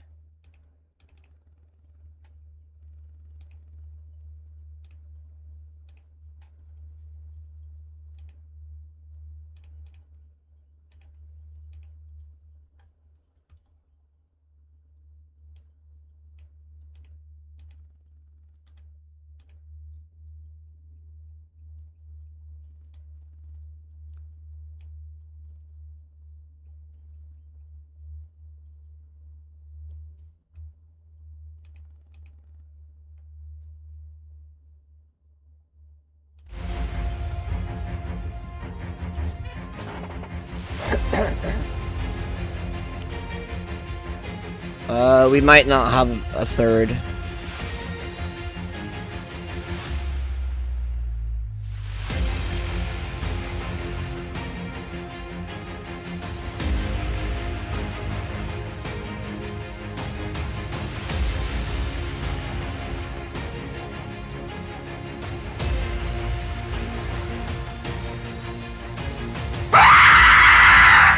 Hello? Lord Sindo, thanks so much for the follow, I appreciate it. Okay, yeah, chat, I'm gonna take 5 minutes and I'll be right back. Just waiting for something to happen. There's no way, I don't need to do that, I can just need to...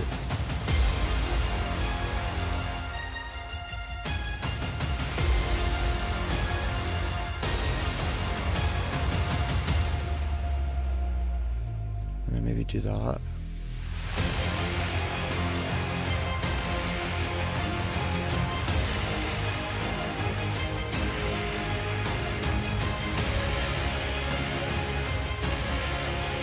Where is of course this would happen to me. We might have to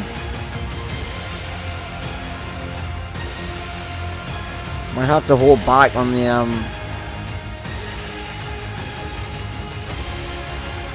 the demo and play it at a different time.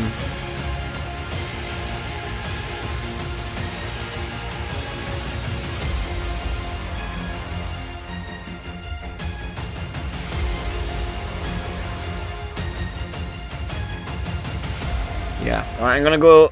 Yeah, no demo. It was meant to download, but it hasn't. I'll be right back though, and then I'll figure out what I'm gonna do. We might watch something else real quick before we go over to Apex, but stay put, I'll be right back.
Okay, we back. What do we want to do? We want to watch? Do we want to watch something, chat?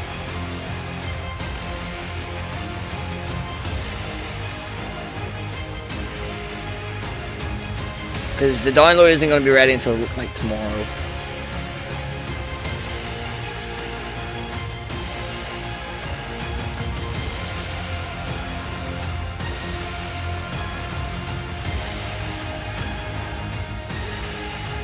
Dylan!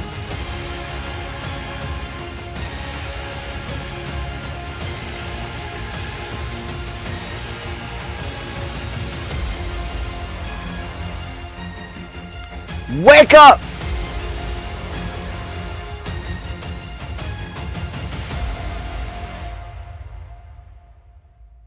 I can't believe he fell asleep during my stream. He's racking it up. Oh, chat, that sounds good.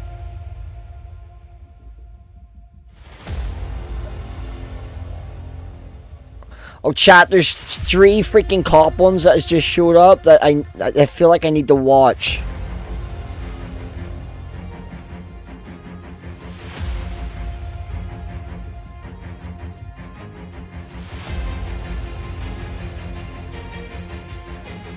Parents walk in the kitchen and talk hella loud. I move to the bedroom and they fall. Okay, so we've got one that it's titled Parents Discover Their Son is a Wanted Killer. Then another one is Man Hides Horrifying Secret in His Basement. And then the third one is Killer Daughter Realizes Her Mother Survived. Which one do we watch?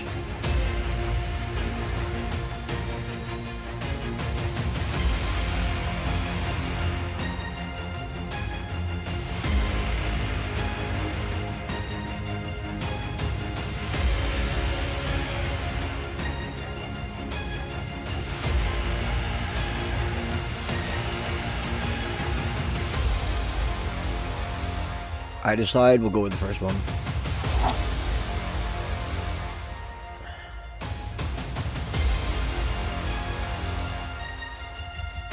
We'll watch a few of these, 1 or 2 of these, and then we'll watch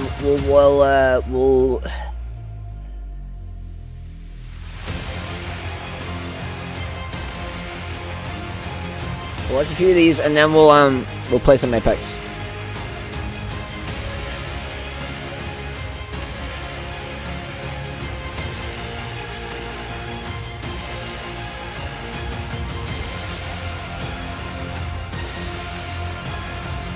Stop that. We're Brandon. Rachel. Rachel. Jeremy. This is 21-year-old Brandon Reisner, standing alongside his 2 parents. For the last 6 hours, Brandon has been on the run from police after brutally killing his best friend. Keep going! You jumped the fence. Head back towards Collingwood. And as Brandon's parents learn their son is an alleged killer, all they can do is pray as they patiently wait for their son's fate. Rachel, Jeremy, if y'all can have a seat out here. Would you like to talk in private?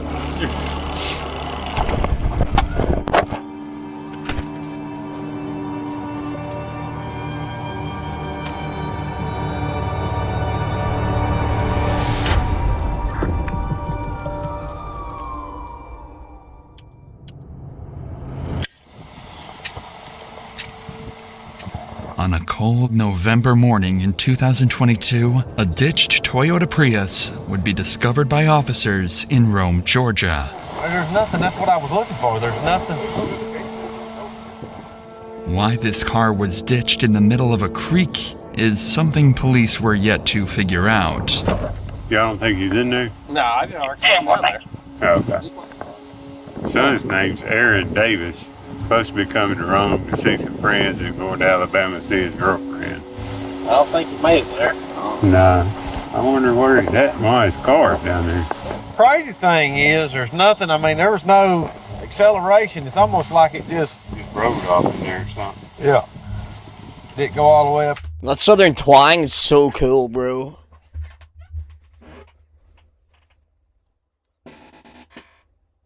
been parked or something. Yeah, I mean, there's lights on like it's, but it ain't running. I rode over here to see what was going on. He was down there changing out the trash. A tow truck would eventually come and lift the vehicle out from the creek, and upon searching the license plate number, they would discover it belonged to 21-year-old Aaron Davis. Luckily, the town of Rome, Georgia is relatively small, and officers were already familiar with the name, so Lieutenant Sailors would give Aaron's father a call a few minutes later. Then he's got to go up to visit his girlfriend in Alabama after that. Okay. Yeah, can you see if you maybe can get a hold of him and check in with him, see where his car's supposed to be? So you just found the car abandoned there? Yeah, it's actually off in a little ditch. We're in the process of getting it out. I don't think there's anybody in it right now.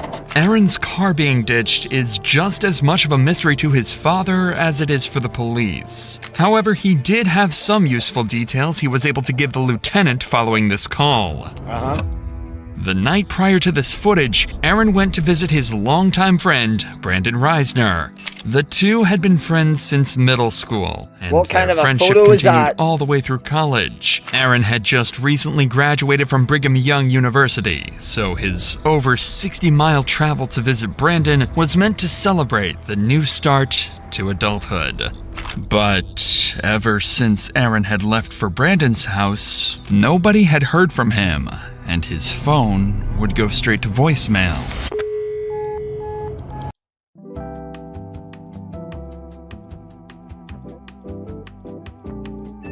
We're really sorry. The intern marked your email as spam. Go away, bro. I don't need you.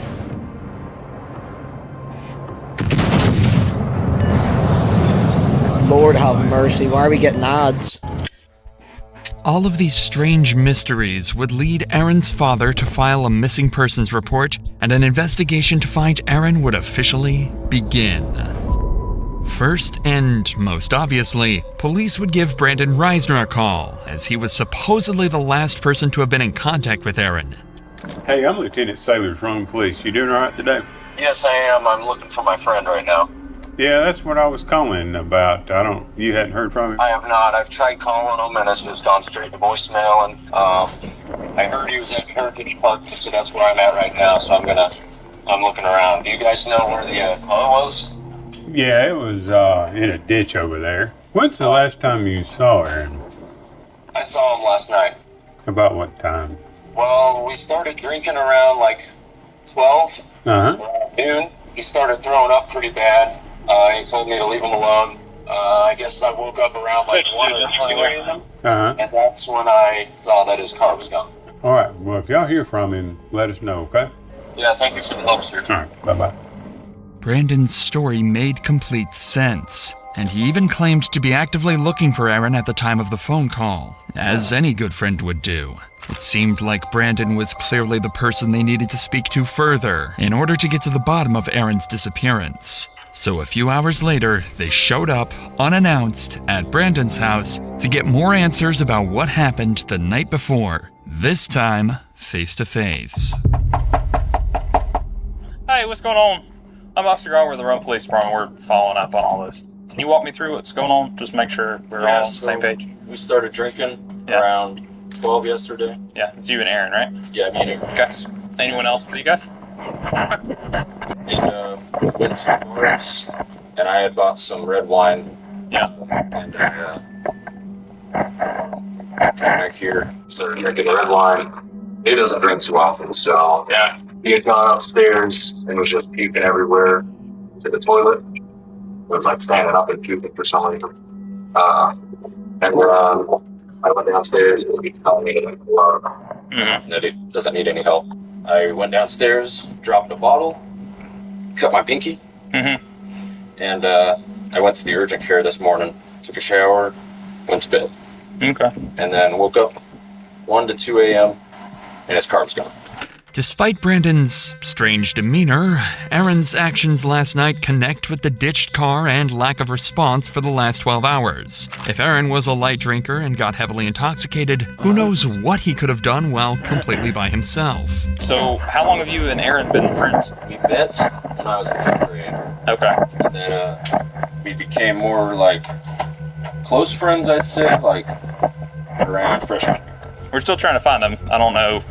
You know, he may just be staying at a hotel, sleeping off whatever happened last night. Yeah. It doesn't necessarily mean he's in danger or anything like that. You have any problem with us checking inside the house? No problem at all? No ferocious iguanas or anything? No. You never know, man. People have all kinds of pets. The officer would search the house and find some interesting discoveries. Several doors would be locked, specifically the door leading to Aaron's room, where he supposedly threw up several times. This was strange, so Brandon would be called inside to help get them up to Aaron's room. Do you mind coming in here with me so you can just show me where I'm going and all that? Yeah. This makes it a little bit easier. The bathroom is up there that he was up checking in. I got you. Oh, Lord. Is that what's in the laundry right now, I guess? Okay.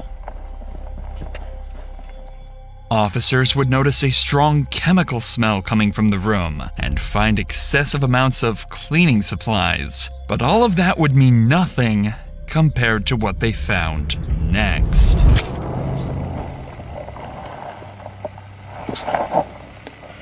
There's a significant amount of blood next to the bed, too. Decent. Oh. More than just vomit all the way over here. Looks like it's been there a while, but he could have been throwing up blood, I guess. See all that? It's weird to be throwing up blood like that. Not to mention, if he had alcohol poisoning, he wouldn't have been able to get up and move around this morning. Especially at 2 or 3 in the morning. Just poured powder right there, too. That's it right now. The cops are starting to find the whole scenario awfully suspicious. The odd story from Brandon, the puddles of blood in Aaron's room, the hundreds of dollars worth of cleaning supplies. It seems as though Brandon sensed the officer's suspicion arising as well, as when Aaron's room was being searched, he decided to... We have got to the point where literally anybody can build a fully working app without knowing how to code. This is based Uh-oh. to do this.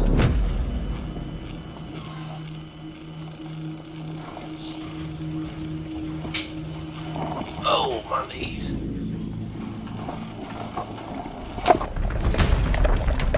Keep going. Well. Guilty, I guess.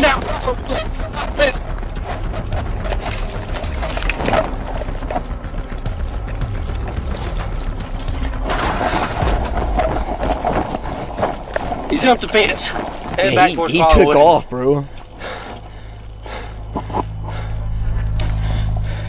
Somewhere between LaPorte and Eastnine, gotta be in these houses. Go up to the house, get in the backyard. Okay. Possible 1043 suspect. Head back towards Run back towards 8. Give me more units. Unfortunately, officers lost sight of Brandon. He officially managed to escape the police, at least for now. Desperate for any leads that might aid in finding Brandon, police began going door to door around the neighborhood, questioning witnesses. Huh? Ah! I was waiting for you to open the door. Were you? Yeah, because I could hear you talking. I thought you were talking to me. No, it's not Gary. Oh, right, okay. Is he home? We're just talking about the fires. Oh, it's still going? Yeah, there's one in Hilltown now too. And look, I got this. Just leaving Ingrid's house there from doing the beds. Well, doing the whole flat. No. Hello? Where? That's from Man Along, so it's... Is that like the front of the Binion or something? It might be. But that's just down the Marine Park there where that photograph's took from. But it's spread now to... There's fires in Hilltown now as well. Flat heck. I know. I might let you know he's getting ready for bed. That's alright. Okay. Yeah. What about this bed? Hello? What about it?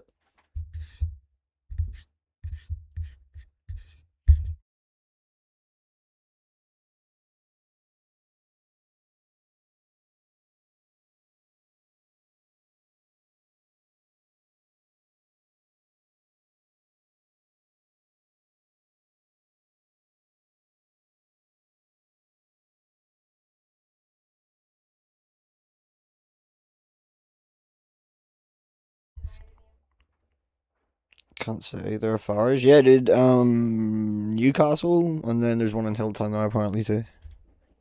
Nuts. Who might have caught a glimpse of where he had fled. During this effort, one officer encountered a neighbor who happened to be on a It's been burning from like last night. Call with Brandon's father, Jeremy. Quickly, the officer took the phone to speak with him directly. Hey, sir, I'm Lieutenant Sailor from police. Hi, I'm Jeremy Reisner, the homeowner, Yes, and my Brandon's father. Yeah, we're probably going to need to talk to Brandon. Do you know where he is? No, I thought he was still at home. Now, earlier we had told him maybe drive around the areas where they normally hang out and try to look for him, for Aaron. Okay, well, we'll keep trying to get hold of him. We're still about an hour away, working our way there. Even Jeremy was clueless regarding Brandon's whereabouts, and seemingly so was everyone else, as an entire hour would go by with Brandon nowhere to be found.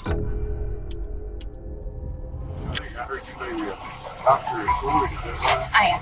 Okay. This is Mom. Okay. So I realize you might not be able to answer this question. Probably don't know the answer, but I'll try. Is there a suspicion that Brandon was involved in what, hurting Aaron or something? There's suspicion of something happened in the home. Beyond getting drunk and throwing up? Well, we don't know. They're lifelong friends. We called back after the boy's mom called us. We called back and said, when did you last see Aaron? He says, I guess he left during the night. And that's all we did. He went to look for him where the car was reported. Yes. Powers that be have our number? Yes, sir. Yes. Yeah. While trying his best to assist the police with the investigation, Jeremy would return to his house, where he discovered Brandon's phone. Up until that point, Jeremy had been doing everything he could to help the police track down his son. However, after finding the phone, his cooperation came to a sudden stop. He refused to hand the phone over, leaving police to wonder, had he seen something on it? Or was he hiding something far more unsettling? But before we get to that, Jeremy is not alone in facing a tragedy. Unfortunately, it can happen to any of us. Take Yvette Torres. She was walking home from work in Philadelphia when a truck struck her without warning. You have a case. Picked a great main, but your voice doesn't quite match it? We have a fix. VoiceMod gives you over 150 lag-free, real-time voice changers and unlimited soundboards.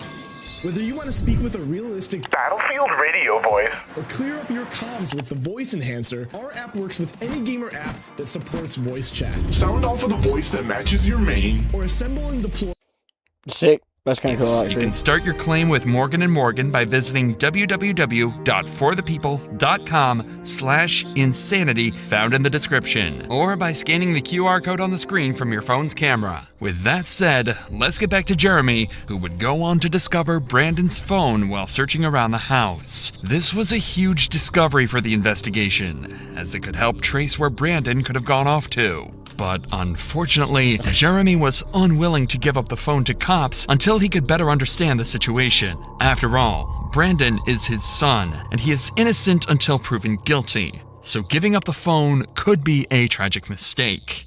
Again, hours go by with no further leads or clues as to where Brandon went. What Jeremy managed to find on Brandon's phone during this period will forever remain a mystery. However, when police spoke to him again, his demeanor would shift dramatically.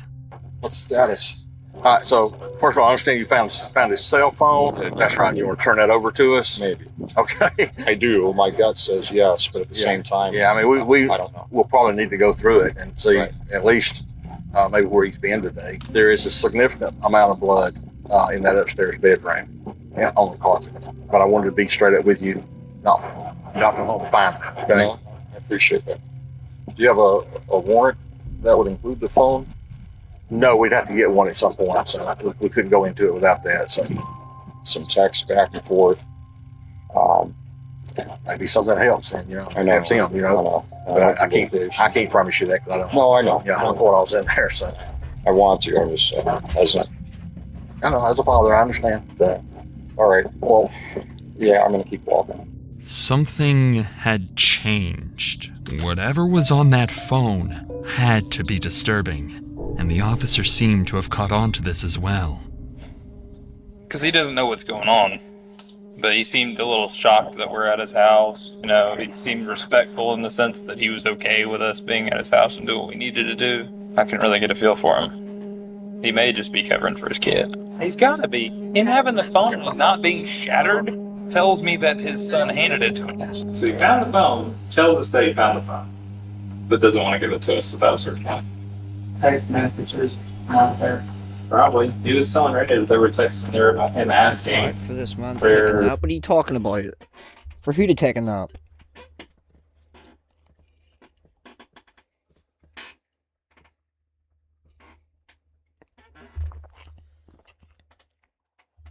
If anyone has seen Aaron already.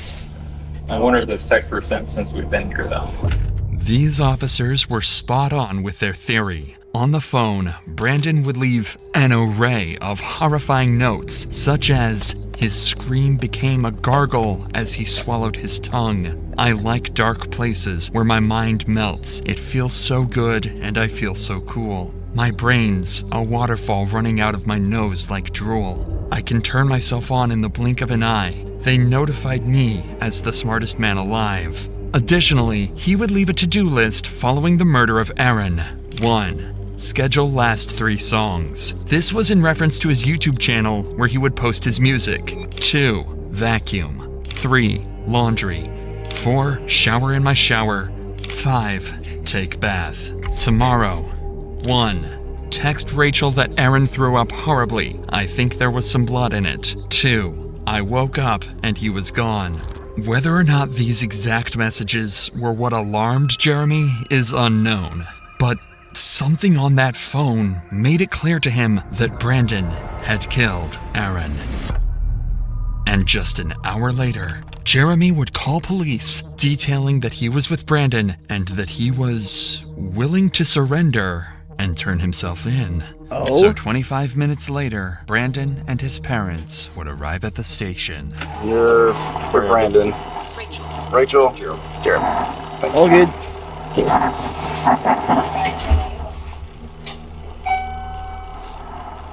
But look at the way he's looking at the freaking cop, bro.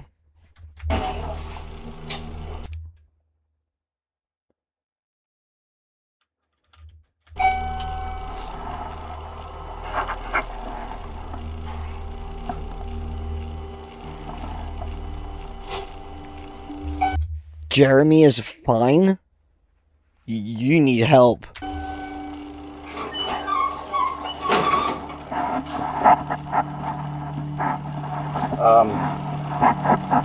Apparently you can go from 0 to a complete site in just a single prompt with Wix Harmony. I don't know if this is going to be possible. Or vibe coding. Rachel, Jeremy, if y'all can have a seat out here, I'm going to take him back there. Oh, the dad. We'll talk, man. Would you like to talk in private? You need to send somebody out to find the body. Okay. I'll be right back out with you, okay?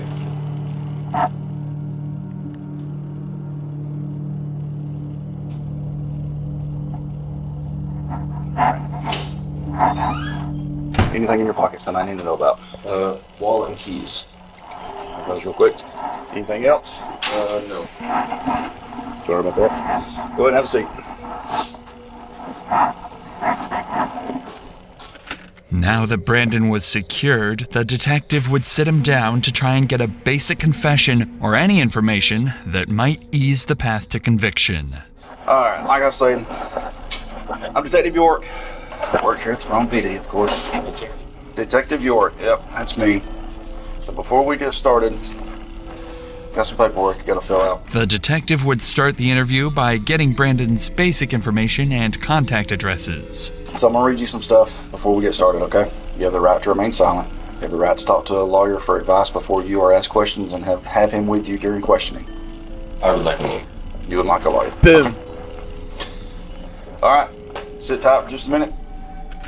Brandon was smart. He knows nothing he says in the interrogation room will go on to help him in court, so he decides to keep his mouth shut. While this is unfortunate for the detective, Brandon's parents are more than willing to have a discussion with him. So instead, he turns his attention over to them to try and get the information that he's looking for.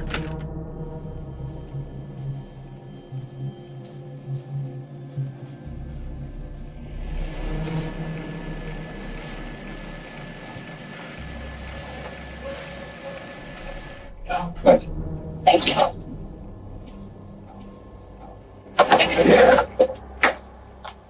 There's a lot going on right now.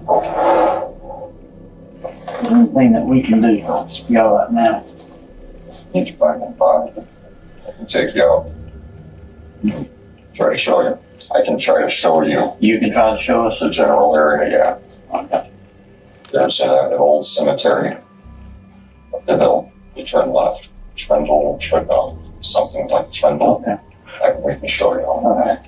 This statement from Jeremy was crucial information to track down Aaron's body. But as valuable as this information is, the detective recognized the importance of capitalizing on the opportunity to gather as much from Jeremy as possible while he remained cooperative. With this in mind, he shifted his focus to delving deeper into Brandon's personal life before turning to search for the body. Brandon, we brought him home from college because he was having anxiety attacks, he was having suicidal thoughts, he was having visions. Having a hard time. I get his medications right. Got a call from Brandon this morning at 9 or 10. He was asking about one thing out. Vomiting. So they had drank. He didn't want Dad finding out that he was vomiting upstairs in the carpet. That's all we heard. Then an hour or two goes by. And boy's mom calls us. Or I called Brandon back immediately after getting murder. He said, do you know where Aaron is? He says, no. Together around 5. And we were told that Aaron had run away. Ran from the house, ran from the police. Aaron's body is luckily there. He's mentally unstable. He has Tourette's since he was a kid, diagnosed as a kid. And with that comes OCD, and people say they have OCD all the time. They don't understand. And until they live with that. This raises the possibility that his actions may have been influenced by mental instability. However, it's always shows up in every single case, dude. Important to consider the context. Jeremy's statements could be an attempt to have Brandon plead insanity in court. Therefore, it's essential to approach these claims with a grain of salt, as they may not fully reflect the reality of the situation. Regardless, police now had an approximate location of where Aaron's body should be, so all hands went on deck to search the cemetery Jeremy had described. Aaron was found buried in the cemetery, behind a secluded area in the back of the property. Even worse was that his body was wrapped inside the very sheets he slept on in Brandon's house. The speculation had come to an end. Brandon Reisner was a cold-blooded murderer. Right after this discovery, Brandon was placed under arrest for the murder of Aaron Davis and transported to the local prison. But the cops found his behavior very unconventional.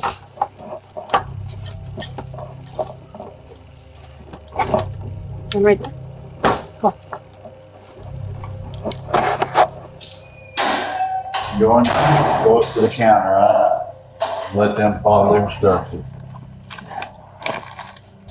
This is his property. You got ID in here if you want to. For me? No, we're talking to you. Oh. You got your ID in there. Oh, yeah. Officers stated that Brandon remained eerily calm while being transported and seemed completely unfazed by the entire situation. And while Brandon had been successfully captured and the case had seemingly came to a successful conclusion, officers had one tragic duty to complete before the end of the day. Break the news to Aaron's parents that their son had been murdered. Any questions? Here? Yep. I don't know a whole lot because I'm not. I've been here doing a lot of research. Be specifics.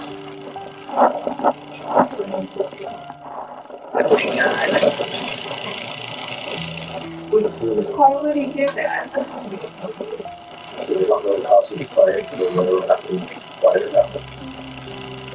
Why did he do that? That must be the hardest part of being a copper, is like having to tell the bad news. We need my son. The family needs him. Oh my God. Aaron was a recent college graduate and a good kid with a bright future ahead of him. His sudden death is nothing short of an evil, horrifying act on Brandon's behalf, and justice had to be served for Aaron's and his family's sake. Music is one of the We best want to ways know what express happened your though, what feelings. led to the That's why today fight. We're gonna do some.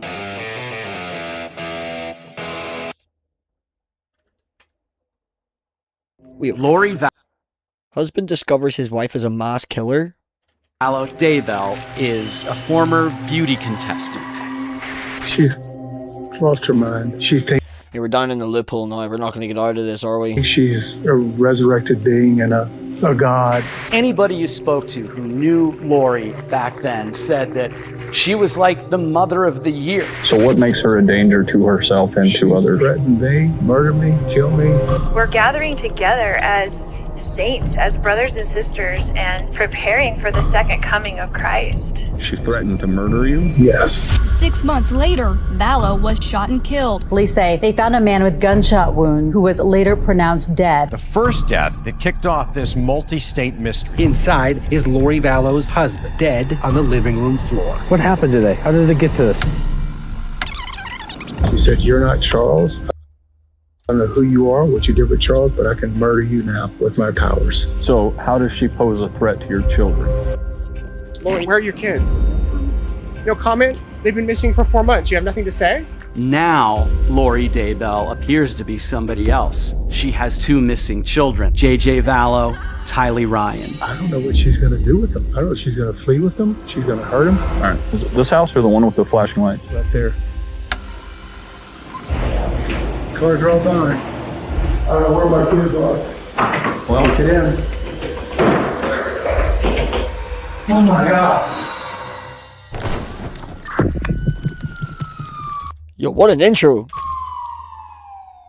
It all started on January 31st, 2019, when Charles Vallow was still alive and had just returned from a business trip to find he was locked out of his own house, with no sign of his wife, Lori, or his kids, JJ and Tylee. His car had also gone missing, and a large sum of cash had been withdrawn from his bank account. So in an effort to get some answers, he called 911.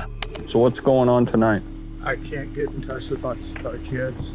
How old are your kids? 6.5 and 16. She's lost her mind. I don't know how else to say it. She thinks she's a resurrected being and a god, and remember the 144,000.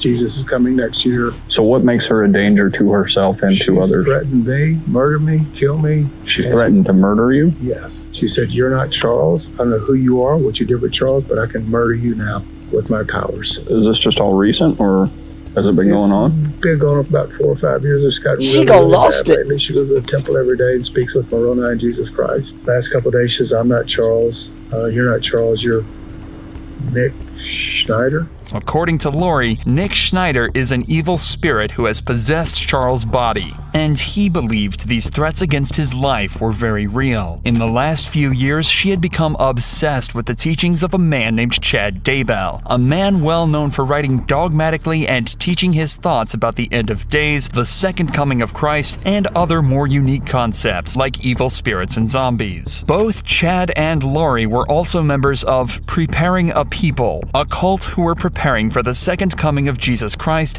and the end of the world as we know it. Lori also believed she was a member of the 144,000, a group of high priests who will administer the everlasting gospel to the world in its last days. She also believed that every human was on a scale between light and dark, and the darker one's spirit was, the more dangerous they were to her and her beliefs. Lori had actually become so involved in this new religious belief that Charles had become concerned not only for himself, but his 2 children as well. She said to me, Charles' stuff is gone. You're not Charles, your stuff is gone. I don't know what that means. And how long have you been trying to get in touch with the kids? Since yesterday. So how does she pose a threat to your children?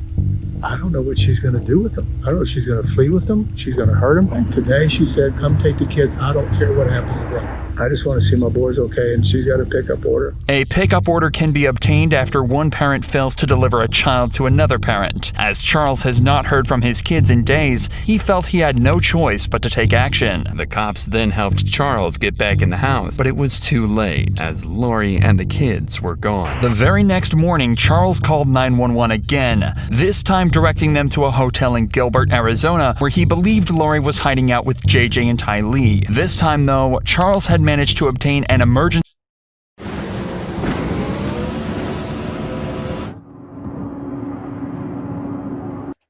mental health petition, a note that would require Lori to check into a mental health institution and undergo assessment. What's going on? Why is she here and you're not here, or are you staying here with her?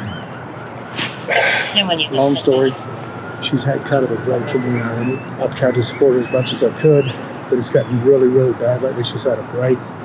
She says, I'm Nick Schneider. I've taken over Charles's body, and Charles has been killed. I'm going to kill you.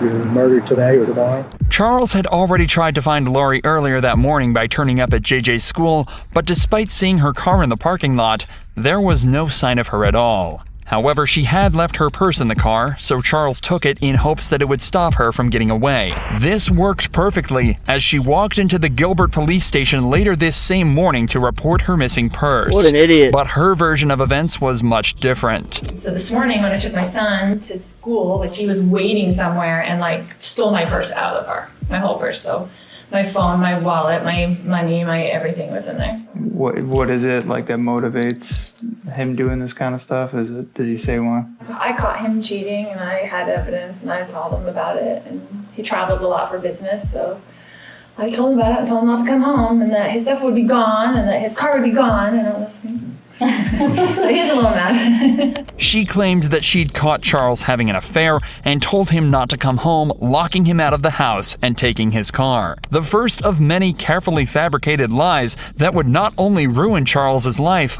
but end it. Police informed Charles that he can't steal Lori's property no matter what the motive. A deal was then formed between them saying that if Charles returned her purse, then the police would immediately follow up with the mental health petition. But eventually it went through, and Lori underwent her assessment. However, in 2 hours, Lori was released with the doctors finding no issues at all. This decision sentenced Charles to death and put his kids' lives in jeopardy. Charles filed for divorce, and 6 months later, his body was found at Lori's house with 2 gunshot wounds across his body. The fate of his children was now in the hands of their delusional and dangerous mother.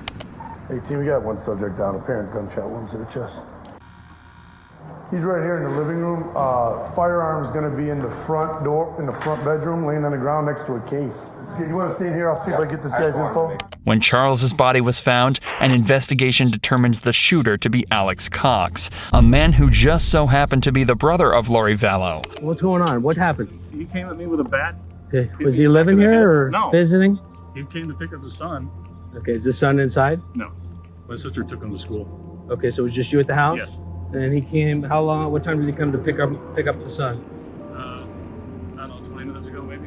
Okay, so you know who he is, let him in? Yeah. Okay. No, I think they were talking earlier, then she left, and then he got into it with me. Like what? What do you mean? I don't know, he was... Alex seems very vague in his answers and says he can't remember exactly what happened, other than the pair simply got into a fight. But those kinds of answers aren't going to satisfy the cops, especially when there's a dead man involved. So you get in an argument? What is it over? I was over at my sister. He was getting physical with her, and so my niece came out with her bat. Oh. And he took the bat away from her. Wait a minute, I thought you said your niece left. She did. This was before. So before your sister and your niece left, Yeah. at some point your sister and her husband are arguing, verbal argument, and then your niece pulls out a bat. Well, it wasn't verbal. He was getting close, and she came out to defend my sister with her bat.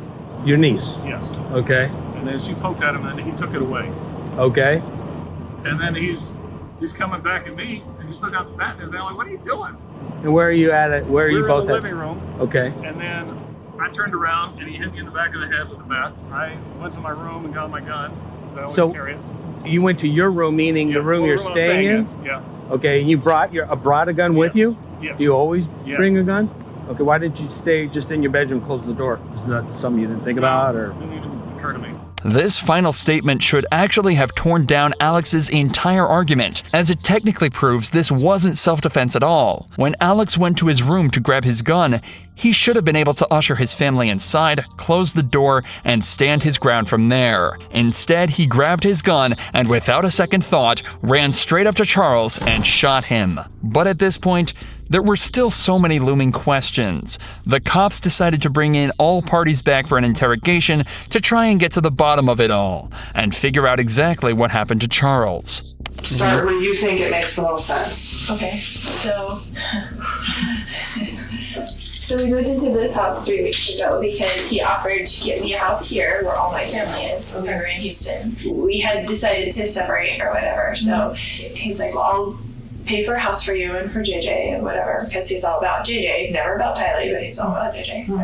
Because we adopted him together. He's his great nephew. We adopted him as a baby. He came when we first moved in and brought me stuff from Houston, like a U-Haul, and then he hasn't been back. But it's all these threats on my phone all the time, you know, like whatever, all these things.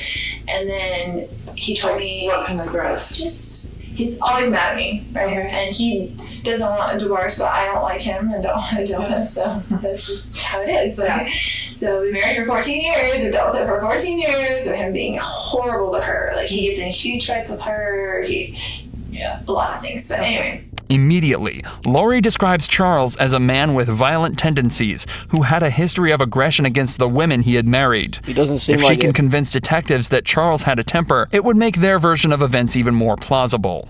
So he went back to the Houston house, and he's like, I'm coming on Wednesday night, and I'm going to come pick up JJ and take him to school Thursday, pick him up Thursday, take him Friday, whatever. And I said, Casey wanted to come to the house, and I said, you can't come stay at this house because you can't get along with Tylee. She's a minor, and she has to live here. Yeah. So because he gets in huge fights with her. Okay. And she hates him. And so like, you can't stay at the house, so I will book you a hotel, because he stays in hotels all the time because he travels for business, and the business pays for it. What does he do? He works with teachers and their retirement plans, but he goes to them at their school. Oh, okay. He mostly works in California. Okay. He has like books of business in different areas. And so he just goes wherever. Okay. It kind of just gives him freedom that he doesn't have to stay home every day and take care of special needs. Yeah. It's like an excuse, right? He came over in the morning and he's like banging on the door. I'm like, oh great, here we go, you know. And then JJ was like, oh, Dad. And then he was like, Mommy, and like ran to me and like holding me. He's like, you're not taking me to school. And I was like, it's okay, Dad, I can just drive you to school. It's no big deal. You know, just trying to make it whatever. Yeah, calm. And then he was just being real smirky and real like jerky, you know, to me. And I was like ignoring him, whatever. And so he was like, Yeah, right. I don't know how many times she said the word whatever in this whole explanation. I mean, your brother lives there with you? No, Okay. he had stayed with me last night because I was worried he was going to come over and cause trouble with me. Okay. Just wanted someone else there, like my brother there, because I trust my brother. They would claim self-defense as the reason Charles was killed. I just built a budgeting app. What? How? Base 44. Look, it pulls our... And as the cops continue to question Lori, they start to believe this even more. He goes nuts. He's gone nuts on us a lot of times. Tyler and I have had to leave with JJ over the years probably 5 times and just stay in the hotel for 2 days because you don't know what's going to set him off. Like, she's mad at me for always like going back, but we had JJ and he's special needs and it's really hard. Like, it's even hard to take care of by yourself. So you thought And I don't want to put words in your mouth, but you thought it was possible that he was going to hurt you. Absolutely, he was going to hurt me and Tylee. Okay. Not JJ. He never hurt JJ. Okay. And he hurt my brother. Like, he was going like ballistic about. It was bad. Okay. An angry husband losing his temper during a divorce is not uncommon, and feuding couples often come to blows, making her story more and more convincing. But according to Charles's ex-wife Cheryl, this was not the man she knew. She says they were married and divorced, and not one time, not 1 second, was he ever physically threatening to me, directly contradicting what Lori is saying. When you say he goes nuts, that can mean a lot of different things. Right. So, physical violence. He's never really, besides like grabbing us and pushing us, but not like punching us or something. But with Tylee, he has gotten physical. Okay. He went like he was going to hit her, but then I got in between them. So this morning he comes back in and... He comes back in, I wouldn't give him his phone. He was screaming at me to give him his phone. He was very worried about whatever was on his text that he did not want me to see. And so I was just holding it there and he was screaming at me. And so Tylee came out of her room upset and she had a bat and she told him to leave her mother alone, like, right? So she was really whatever, and he's screaming at her, don't you hit me with that bat, blah, blah, blah. And then my brother heard all the commotion because he was in there in bed, and so he came out into the main room and he's yelling at Tylee, don't you hit me with that bat, and blah, blah, blah. And so Tylee, I guess, I don't know if she swung at him or what, but he like grabbed the bat from Tylee and then went to like hit Tylee with the bat.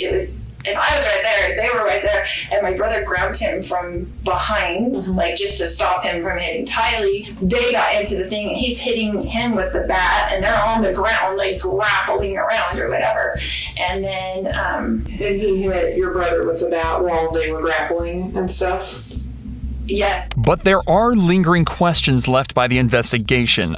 One such example being that the autopsy ruled one of the gunshots impacted while Charles was on the ground. Imagine being in a situation where you have no choice but to shoot someone. You'd probably freeze up, and you'd do anything you could to avoid anything but incapacitating them, instead of finishing the job.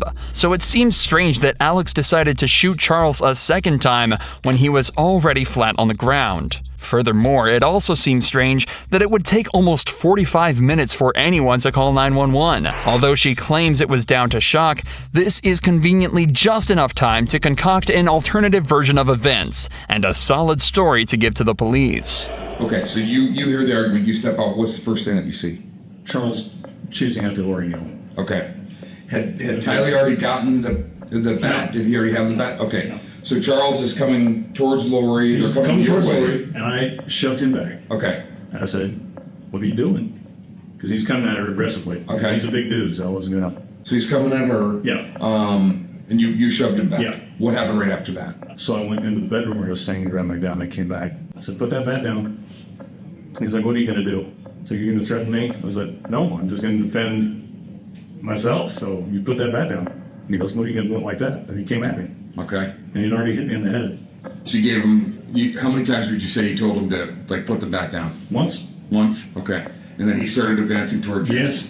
How many shots did you fire? I don't know, with the couple. One of Lori's friends later reported that Lori had said Alex believed her theories about Charles being possessed by evil, and the reason he was at the house at the time of death is simple. He believed Charles was going to try and kill Lori and moved in with her to help keep her safe. I didn't see the shot, it hurt, and then I came back around and I saw that he was on the ground. And was freaking out. Yeah. And so I was just freaking out, and it just went into mom mode. I'm like, I've got to go to get JJ to school, but I get to the kids. I just felt like I gotta get to the kids. And so I just went outside and to see if they were in there okay. I didn't want them coming back in the house when all that was going on. And Tylee was like looking at me with like the crazy eyes, like what just happened. And I told her to get in the car and we're gonna take JJ to school. And I just left. When you came back in and you saw him on the ground, where was your brother? Did you see him where he was at? Yeah, he was right in front of him. Did your brother say anything to you at all? Do you remember? No, we were both just in shock. Okay. Like, it was just I didn't say anything. I went out with the kids just to check on them first, and I was going to come back in maybe, but I didn't. I was like, Well, why did she shout so much? And call the police, come back, you know. Did you or your brother say anything at some point about calling the police or calling 911? Do you remember? Yeah, he called me. Okay. And he said, "Are you taking JJ to school?" Uh-huh. And I said, "Yeah, we need to call the police." And he said, "Okay." Okay. So he called you when you didn't come back inside, basically? Right. Okay. Because I was like in the car for a minute, and then I was like, check out how this app helped me buy whatever I want in my favorite game. Unlimited money makes it so you can get what you want from the game right from jump without the grind. Let me toggle this in Starfield real quick. Look at this 6 ship I was able to get, and I didn't even have to go on 50+ missions to earn enough cash. Now watch me toggle it on GTA 5. Bro, do you know how many heists it would have taken me to get all that cash?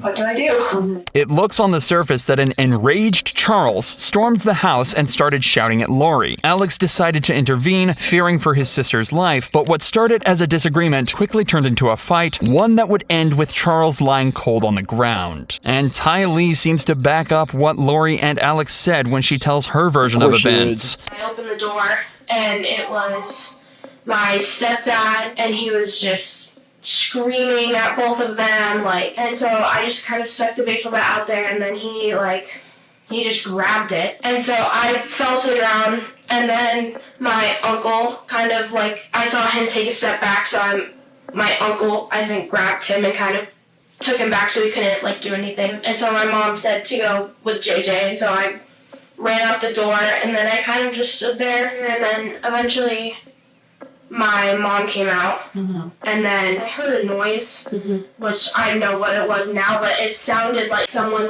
took it and hit it really hard against the floor. Okay. So I just wanted to make sure that my stepdad didn't do anything to my uncle and stuff. And so she was like, "No, I was fine. We're just gonna take JJ to school." And I was like, "Okay." Despite Charles's lack of a violent history and how many times Alex nearly slipped up on scene, Lori's story coupled with Ty Lee's perspective was enough for detectives to officially rule this as self-defense.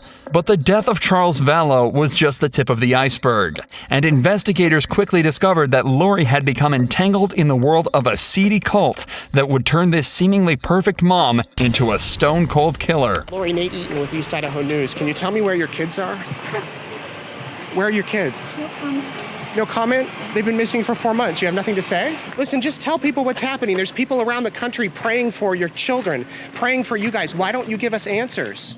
That's great. Just days after Charles's death, Lori decided it was time for a change and moved the entire family across the country to Rexburg, Idaho. A strange choice at first, until you realize that this was the hometown of Chad Daybell, and Lori was now living minutes away from a man who had not only convinced her that her husband was evil, but was now beginning to spin the same evil stories for her kids as well. But this is when detectives met Melanie, Lori's best friend and another member of her cult. She was there to spill all the sordid details on their ideology and the beliefs that could soon lead to the death of Lori's kids.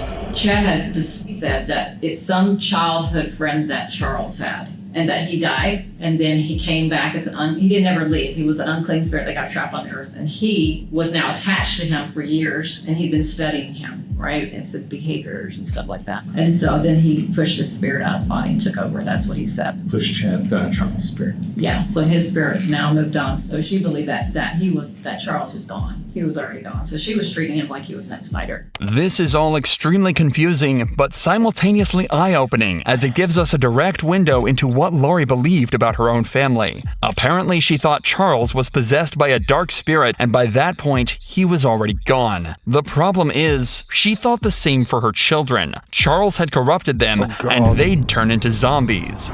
So you mentioned zombies. Yeah. Was that ever a term that you were exposed to by them? Mm-hmm. Okay. Tell me more about the zombie. She said she had a dream once, an earthquake happened in Utah. People that fell on the earth, if they were able to get rid of all the zombies in the world, then those zombies wouldn't get into those dead bodies and come back. I remember one time she took a map and she's like, "Okay, here's the United States. We're gonna do a prayer. Let's find out how many zombies are in Arizona." Okay, there's 20,000. Yeah, I don't even remember the numbers, it was so out there. And then she'd say a little prayer, whatever words she'd come up with that she thought were powerful, and then he would check, "Oh, somebody died. Look, you can come find out." So then that was her way. In my opinion, you know, what I saw, at least, was just through a prayer that these people would pass away. Lori believed that if the Earth was to truly be pure, all the zombies had to be killed. Chad also began to feed Lori more and more fantastical lies about how the world worked, including ascension, translation, and the ability to meet with God himself. And then they had a scale of 0 to 100% how much you could trust people. I was supposed to be like 97%. They were always building me up. Anyway, she would sometimes share like, oh, this person or that person, that's not trustworthy, it's this person, and that was their booking. What about, maybe you know or don't know, vibrations? So vibrations, yes, I'm aware of that too. So according to how he would check, he used that little pendulum thing on. I didn't know that in the beginning, but anyway, 1,000 was supposed to mean, if you got to 1,000, that means you're translated, or you're beginning your translation. And then as you get higher in your vibration, you could portal at some point, maybe, to remember what you would say, 2,500 maybe, or something like that. And so the more you went to the temple, your vibration would increase. So it's like, it's just like light would increase, vibration, that kind of idea. Okay. If that makes sense. Lori had become convinced she could speak to Jesus. Welcome to the new generation of web creation, where words. She's gone loopy. She's lost it. And appeared to be consumed by Chad's work. Not long after, their relationship began to heat up, and they even started a religious podcast together that showed, frankly, just how insane she had become. I too have seen the resurrected Jesus Christ, and he has told me my mission, and he has sent me to help people and lift them in their missions. Over time, Lori had become more outspoken with her beliefs of zombies and began to tell her friends about how many people had been consumed by evil spirits and demons. Lori then started telling her friends that her son JJ's behavior had changed and that he had started telling her he loved Satan, as well as becoming more disruptive in the home. Had police listened to Charles Vallow when he feared for JJ and Tylee's lives, then they could have prevented the series of tragic events that followed. Only days after moving to Rexburg, Lori, Alex, JJ, and Tylee visited Yellowstone Park. This was the last time anyone saw Tylee alive. Things became even stranger on September 17th, 2019, when JJ was spotted running into his Idaho home on a neighbor's door cam, never to be seen again. Months later, people started to realize that they hadn't heard from JJ in a long time, and Charles' parents called 911 to alert the police of his disappearance. Lori was caught lying to officers on November 26th after they had made a welfare check on JJ. According to Lori, her son was with her friend Melanie back in Arizona, but Melanie not only denied having him, but she also told police Lori had asked her to lie and pretend to officers JJ was staying with her. Then, in December, Alex died suddenly. His death was ruled as natural causes, but the amount of death and strange occurrences involving Lori was reaching impossible levels of coincidence. By this time, police were also extremely concerned for the welfare of JJ and Tylee, so Lori was served an order in January 2020 forcing her to prove that they are safe and well. However, the deadline came and went, and Lori was arrested 3 weeks later and placed on a bail of $5 million. But even after the arrest, both Lori and Chad remained silent and refused to give up any information on the kids. But finally, a further 5 months later, the police would get their answers when detectives initiated a search of Chad Daybell's property. There, they found the bodies of JJ and Tylee. JJ's body was found wrapped in duct tape and placed in a plastic bag, while Tylee had been dismembered and burned in a fire pit before being buried. Is in bloody sin. How often?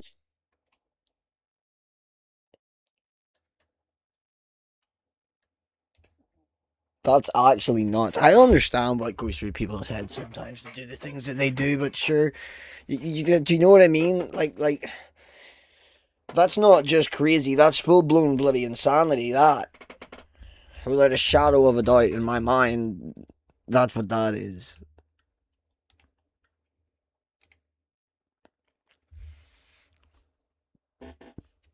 Crazy, dude. Crazy. What are they guys? Alright, chat, we're gonna play some Apex, and then we're gonna play a couple of games of it, and then we're gonna log off.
grab a quick smoke and then we're gonna get playing.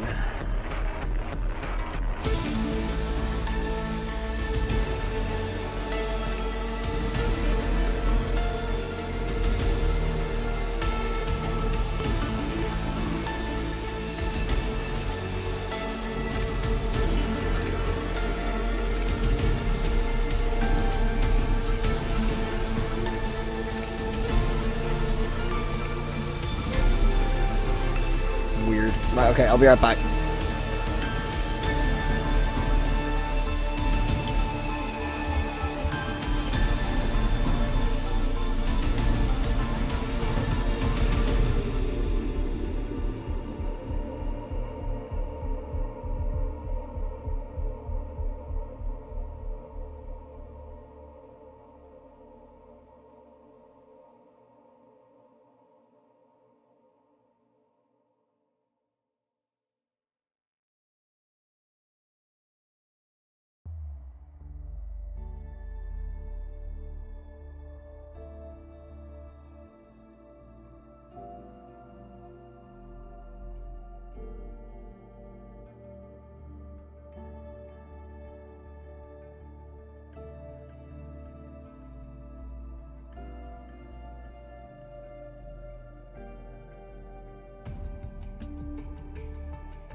Alright, we're back.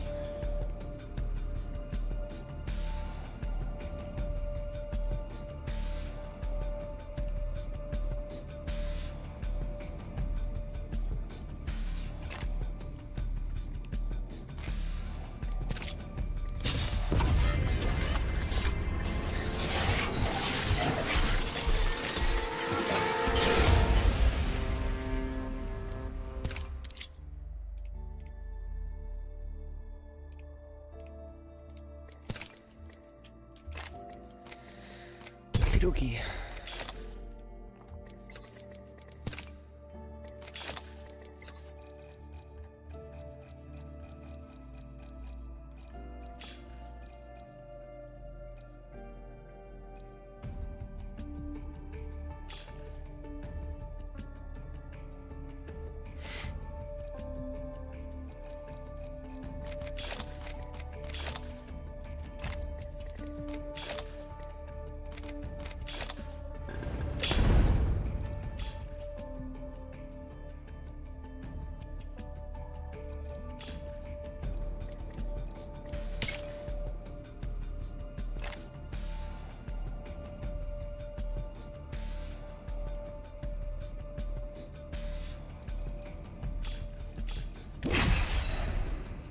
Kind of like that skin is kind of sick.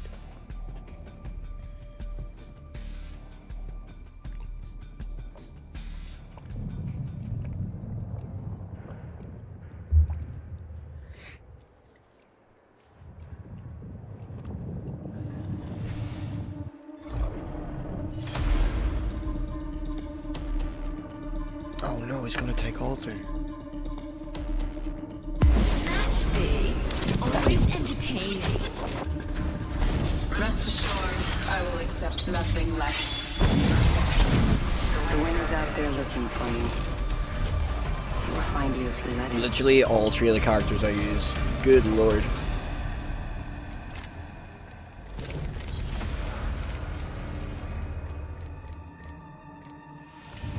This is your champion.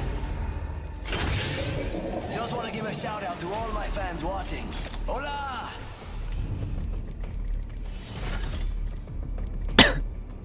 I'm the jump master. Follow my lead.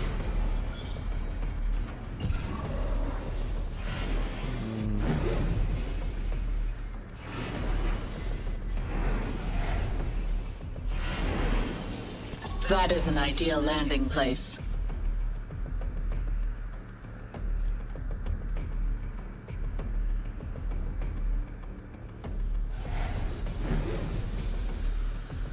Again?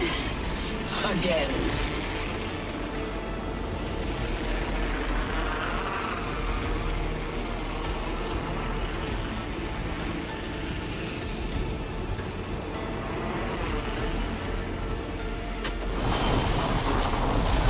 Enemy landed close.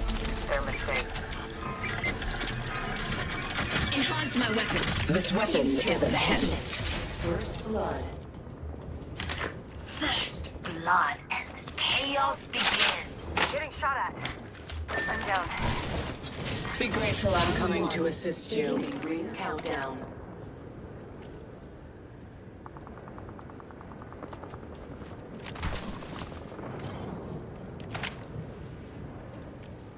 One minute. We have time to strategize.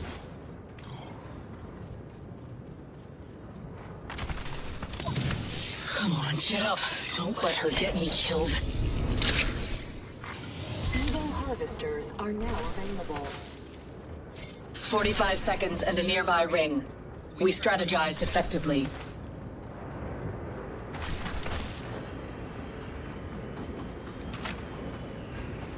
Target acquired. There. We're close to the ring. 30 seconds left. Recharging my shields. Broken enemy shield. Firing on enemy. Reloading. Being shot at. Another squad's attacking. Focus. Hesitate for any crash.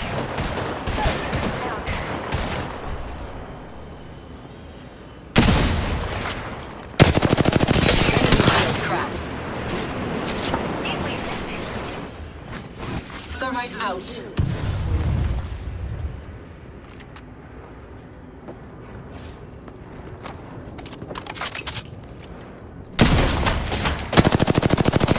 I'm under fire.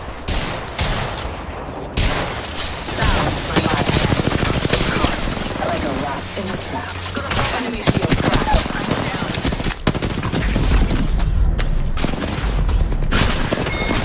down. Little to no teamwork. Oh, that looked like it hurts. Let me get a close up.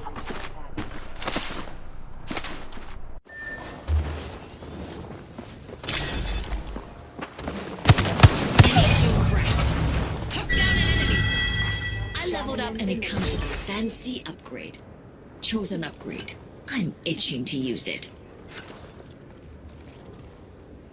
Broken enemy shield. Firing. Reloading.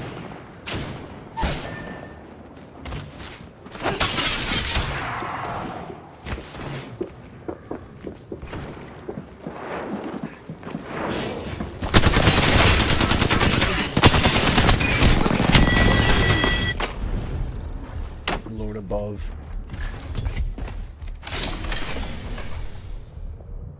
Extended light mag here. Tower over here.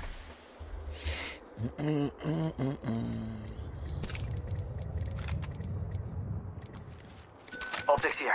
Mid-range.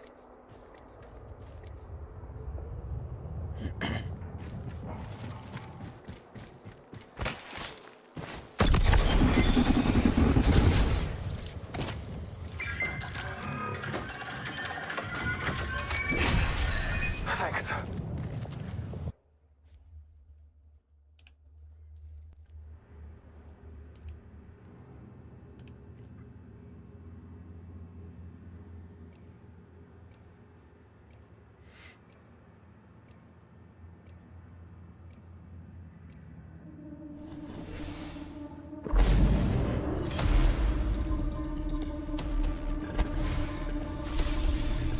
Run and hide.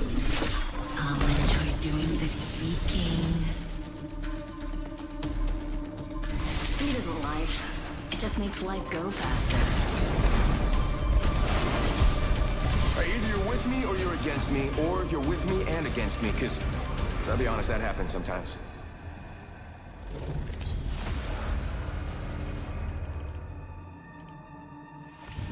This is your champion. I always pay my respects to your families. Think that makes me soft? You're in for a rough match. Aw, I knew you trusted me. I am the jump master. Me again? Man.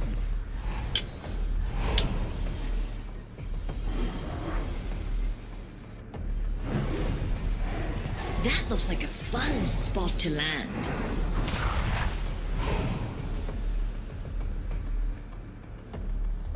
Let's rip this one.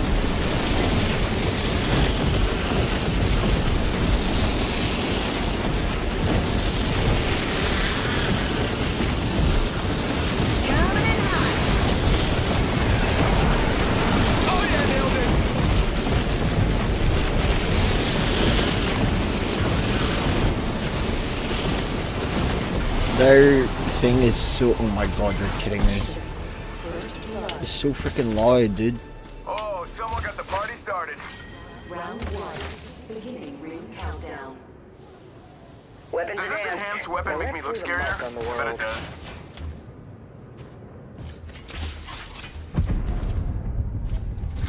Counting down from 60 and the ring's close by.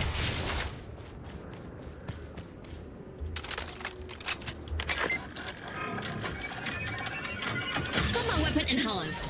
Dang. Nearby ring and closing in 45. Sniper stock here. Level 2. You killed your opponent. Evo hunters are now available. Ooh, new kill leader out there to play with. Pay attention, gang. Not far from the ring. We got 30 seconds Thanks. left. Hey, you, my friend, are very welcome. Enemies ate all my ammo.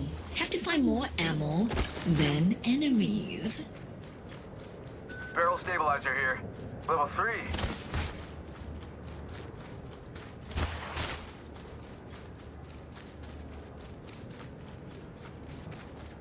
Yo, what up, Oni? Warning. In progress. Ring's moving.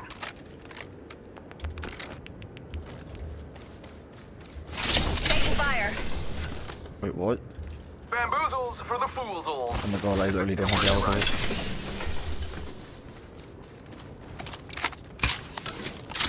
Recharging shields.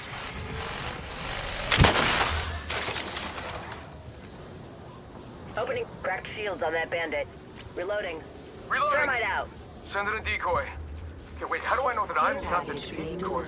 Alright, this is dream within a dream stuff. Just a sec. Healing up. Incoming care package. Pro tip, don't try intercepting something at Mach 1. They're over here. Enemy shield cracked.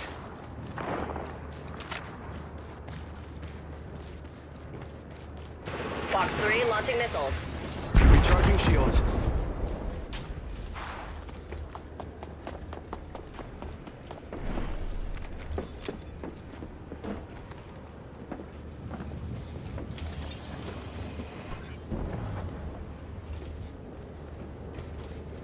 Got a visual on a bogey right here.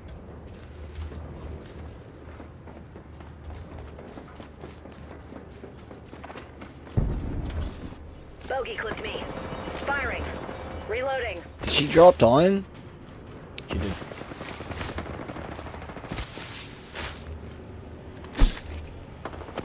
Cracked shields on the... Mayday, mayday, I'm grounded. Enemy shield cracked. Took down an enemy. Save the day. Oh my god, oh my god, oh my god, oh my god.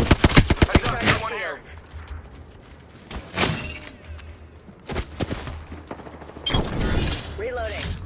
Bogey's dead.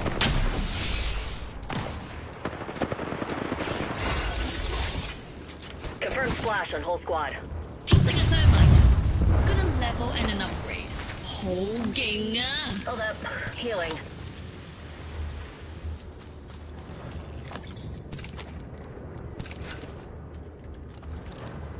Ew, it's Sabrina, she's back. I've upgraded.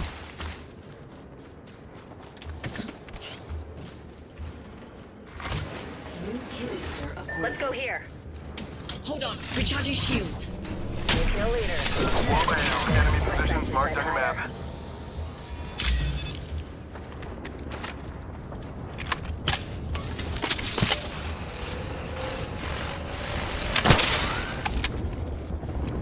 We can cruise over here.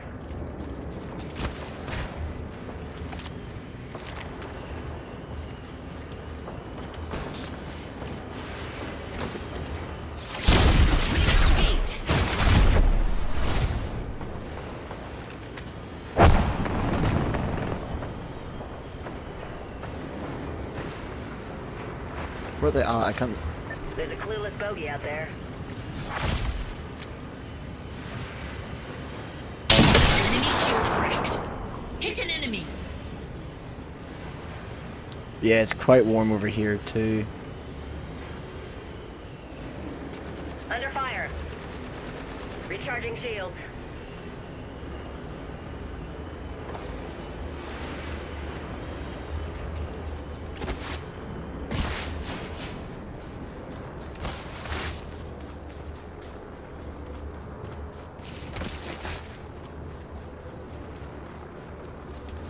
Bam to the woozle, sending out a decoy. Yeah, it's quite similar to our situation at the current moment. Target over there. Enemy shield cracked.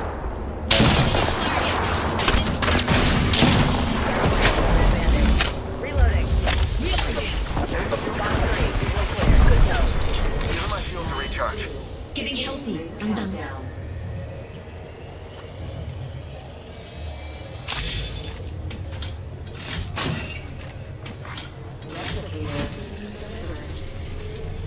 Replicator on its way down. Got another bandit.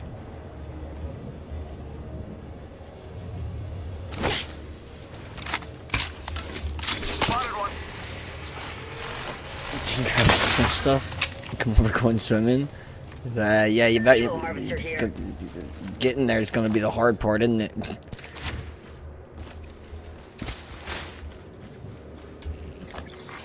Kill leader eliminated.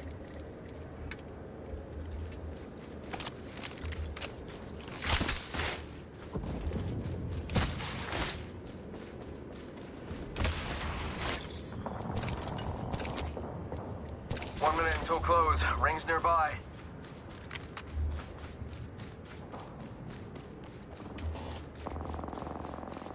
Can swim here and then pick up a cab to bring it. Absolutely not. It's a long ass swim. I'm not that fit. Fortunately, radar shows the ring's close. Get ready, squad. Got a bandit here. So target over here.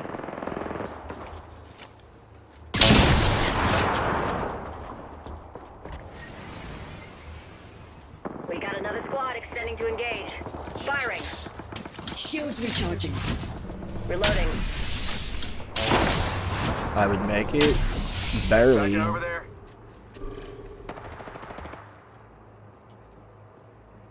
Heads up, got one shields on that bandit. Under Mayday, Mayday! I'm grounded! Got a bandit.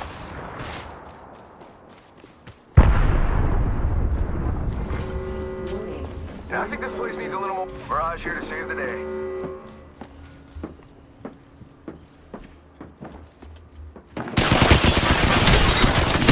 An enemy shield. Downed an enemy. Charging on my shields.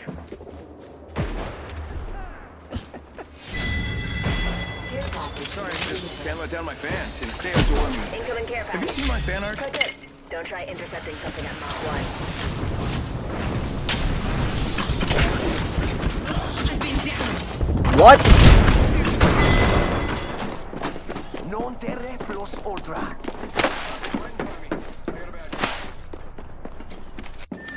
Make sure you ship the keys. Yeah, no, we need them working just in case.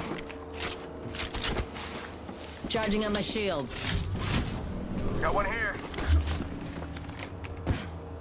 Taking fire. I don't understand why dude just ran in there like.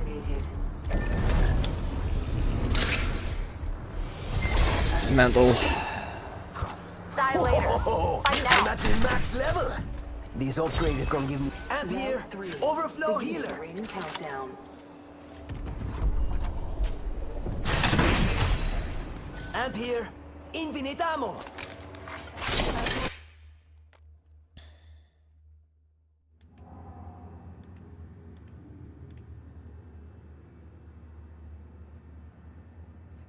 Pardon me.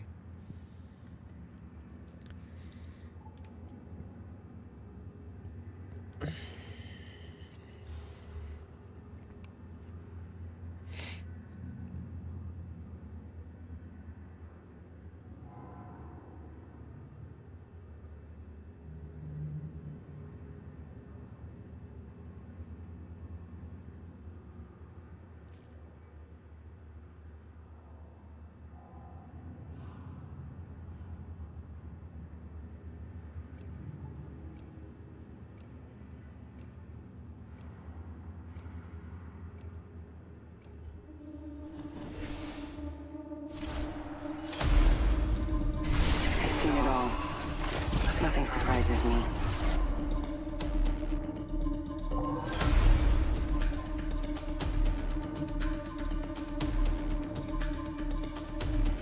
Okay, let's pull some wool over some eyes.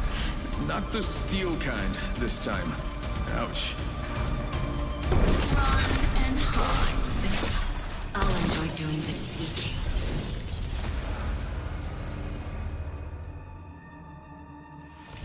This is your champion.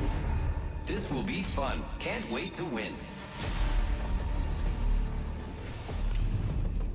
I was a horror game. My phone said F you Sabrina and I couldn't watch it. It was actually they were good. We didn't get to play the demo because the demo hadn't downloaded. It's downloaded now actually. But we'll probably play it tomorrow night or something. The first one was really weird. The second one was pretty okay. Here we go. Ready up. Other than that, yeah, they were decent. They were decent. Where are we going? Where are we going? How hard is it to ping?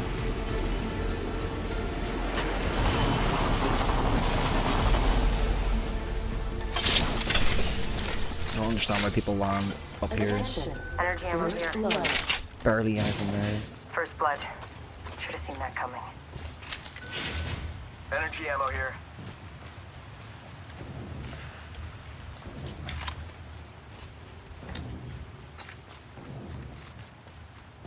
It wasn't so hard starting to plan things. Round 1. Beginning ring countdown. Already in the next ring. I smell victory. That smells like... Is that pork chops? How funny.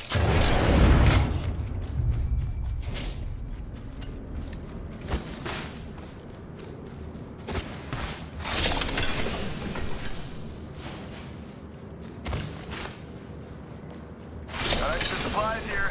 No need to thank me, but you should. Attention. Evo harvesters. Shotgun bolt here. Gold tier.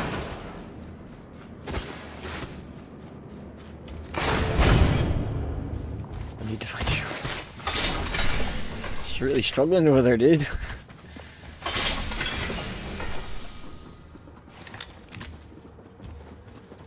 Enemy here. Open for target practice.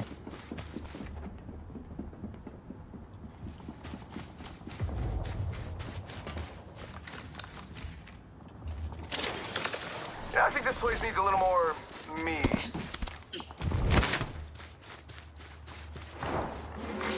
Warning. Movement in progress. Good. We're inside. Walking target over here. New kill leader appointed.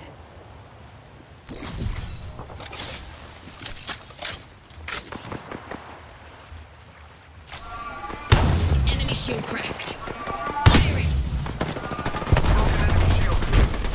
Getting shot at. Giving my shield to recharge. Yes, ma'am, Bruceland. I leveled up and it comes with a fancy upgrade. Listen, let's Evo harvester here. Enemy out Kill there. leader eliminated. I stole Jay's. You know, that's what's yours is what's his is yours, I guess.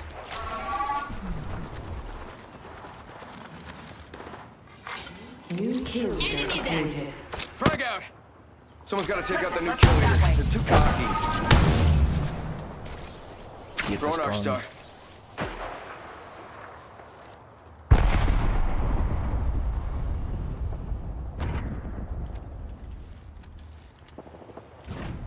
Bam goes the boozle. Why? Care package over there. Firing. Reloading. Getting shot. Time to sit It's down. Dupe's old clock. What's up? Hey, I got you. Good old dependable Mirage, who's just about the greatest friend, right? Need to recharge my shields. Yeah, I think this place needs a little more me. Got a mark nearby. Over here. Push with me. Watch it, airstrike. Frag out.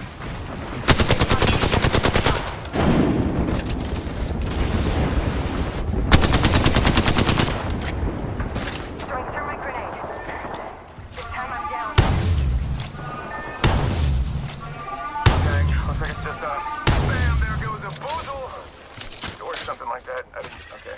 Frag out.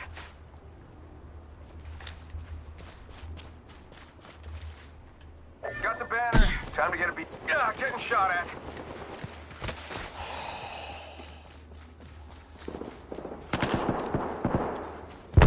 Decoy escape deployed. Giving my shield to recharge. Thermite out. We should go that way.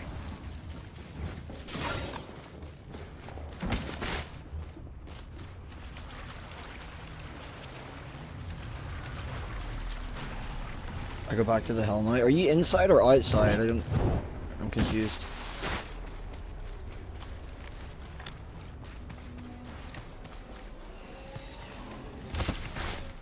Got one spotted. Frag frag out. Squad's throwing fuel on our fire. Throwing a respawn beacon. Got an airstrike incoming. Another squad's throwing fuel on our fire. I'm down. My teammates are so stupid tonight, bro. Your will to fight is admirable, but in this case, pointless.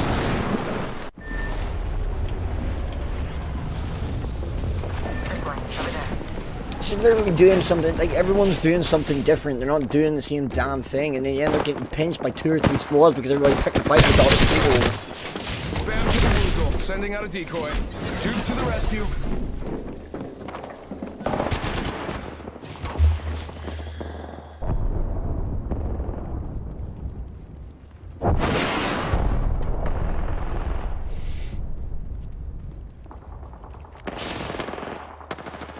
Eyes open here, wide open. Sending out my decoy. Whoa, we got another squad here. Bad news, I'm down.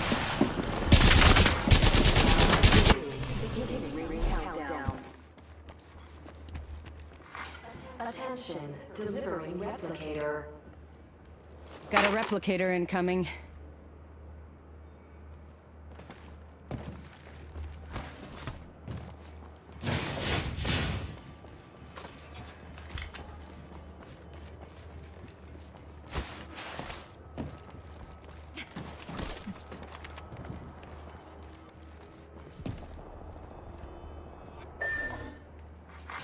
New kill leader appointed.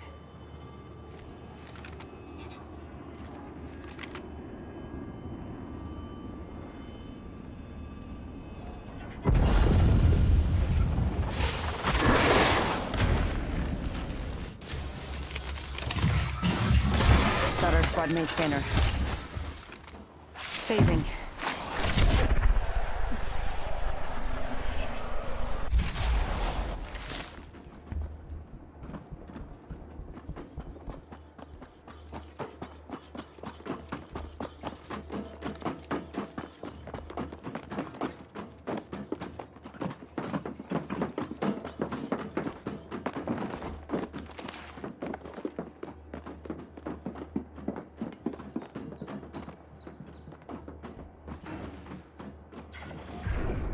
Void jumping.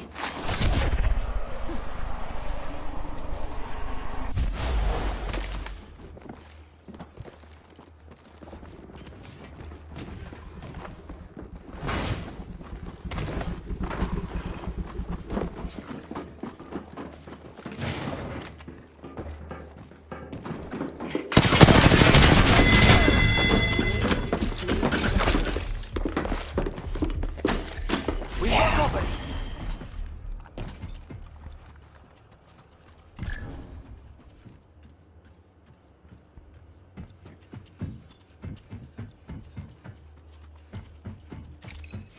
Let's check out over there. Care package being delivered.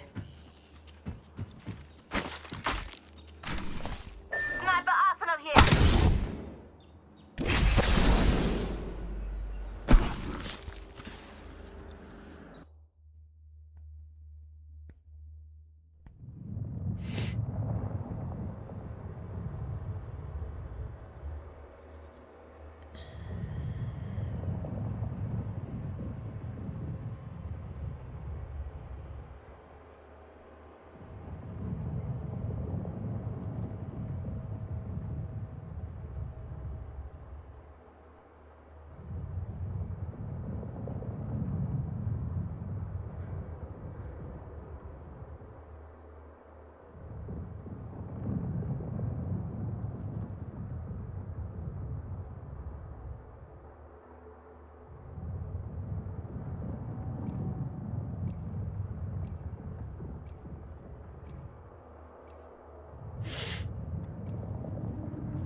Not everything that glitters is gold, but I'm not fussy.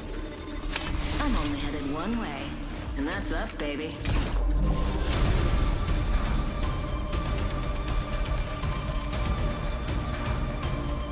Making messes? That's my specialty.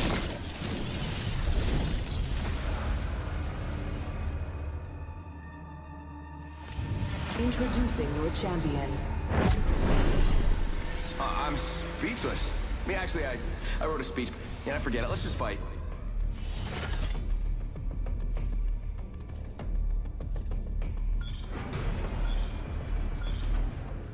Hell yeah! Instant death.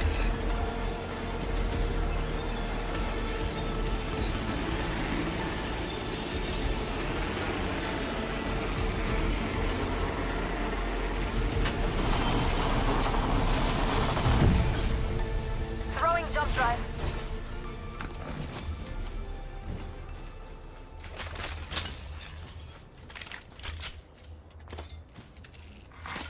Attention. First blood.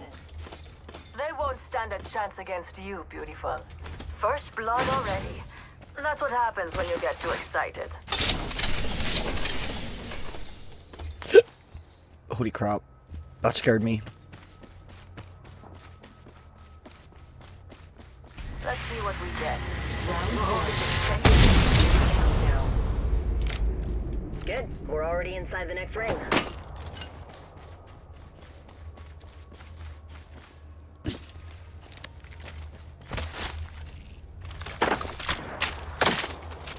Extended heavy mag here. Level 3. Enhanced my weapon. It seems stronger, doesn't it?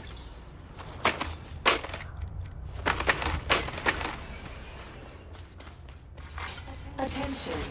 Evo harvesters are online.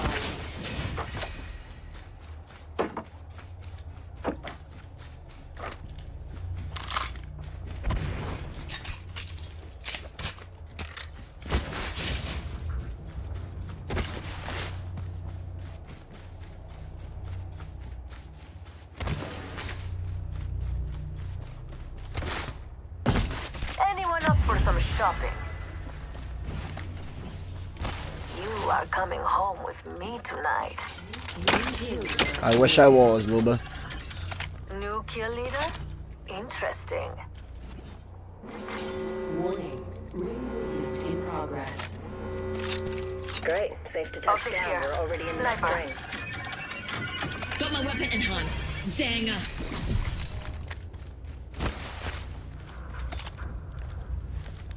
Throwing jump drive. Dibs. Got ourselves a bandit out there. Oh, cracked him. Under fire. Top and frag. Cracked shields on that bandit. Attention. Delivering care package. Fox 3, visual clear. Good go. New kill leader. Mayday. Crashing and burning over here. Bro, where are you? You good?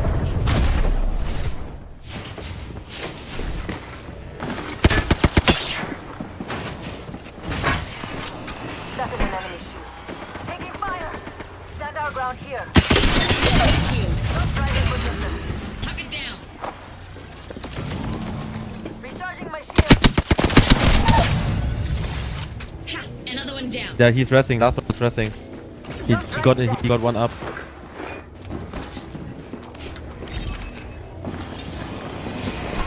Hold on. Recharge your shield. I've been down.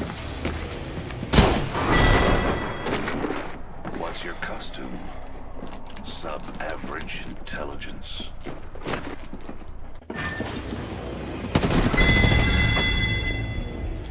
Get decent freaking teammates, dude.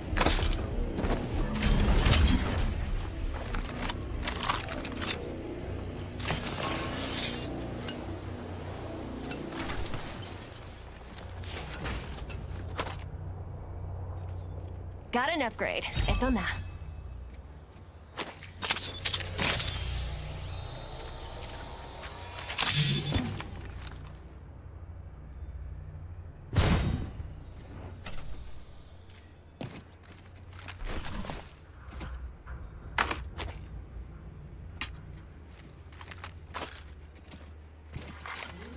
Kill leader appointed.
Let's get her done. Be back in time for a coldie with Howdy. We're winning this. For the call.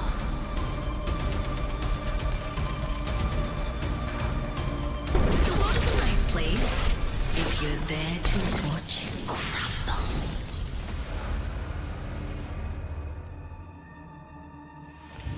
This is your champion.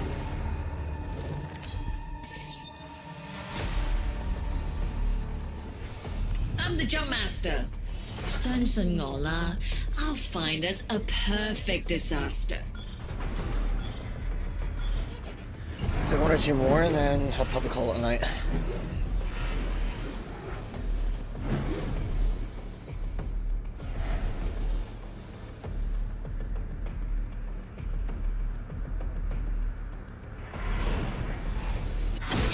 We should go there. 喺嗰度。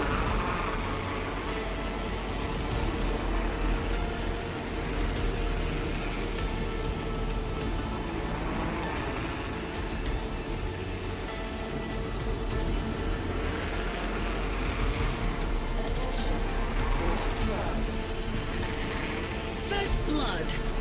Someone's having fun already.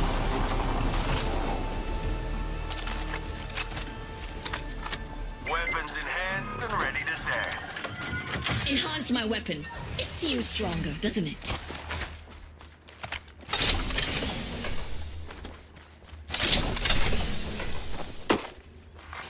Attention, the champion has been eliminated. Round one, beginning ring countdown. Far ring. Better go now.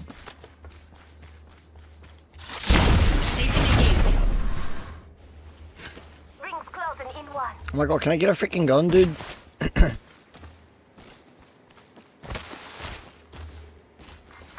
Emo harvesters are now available.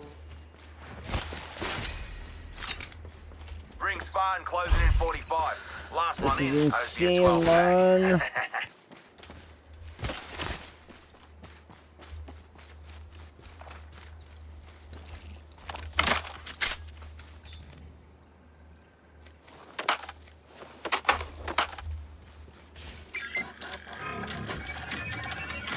Got my weapon enhanced. Danger.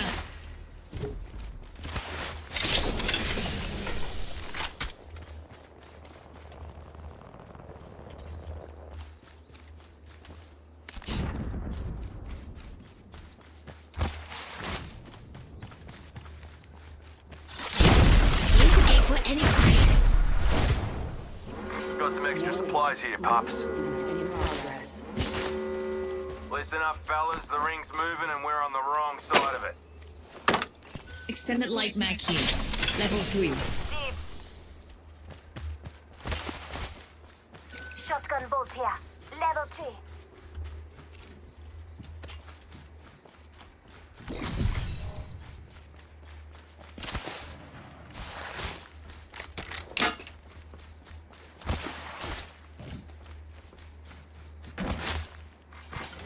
Appointed. Attention, delivering care package. Just remember my generosity. Laser sight here. Level 2. I need My weapon in shields. hand. Let's do this.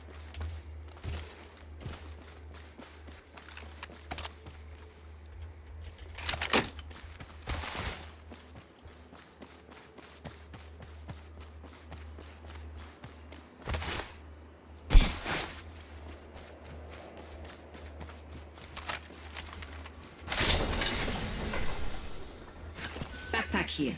Level 2.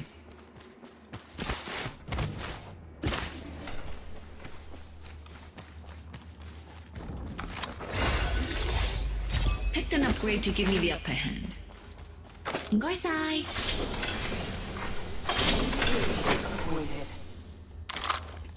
Oh, new kill. Thanks. Thank me when we win, you hear me?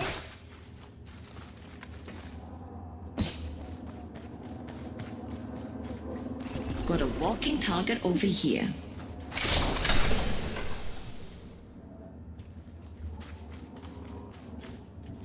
Extended light mag, yeah. Level 2.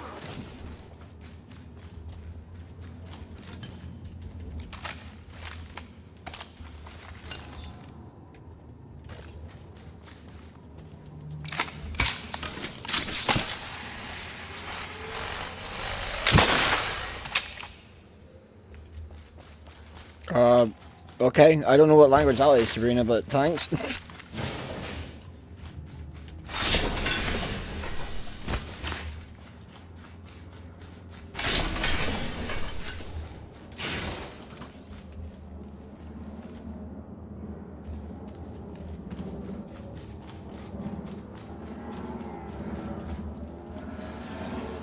Got an enticing target over there.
Wow, so kind. Thanks.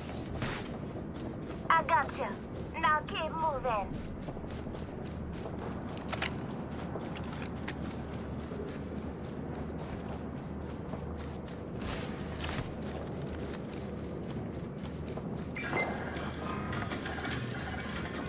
My weapons in hand.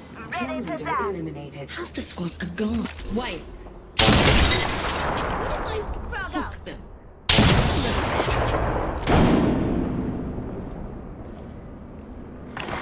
Round 2. Beginning ring countdown. Weapons enhanced and ready to dance. Over there. Got a mark.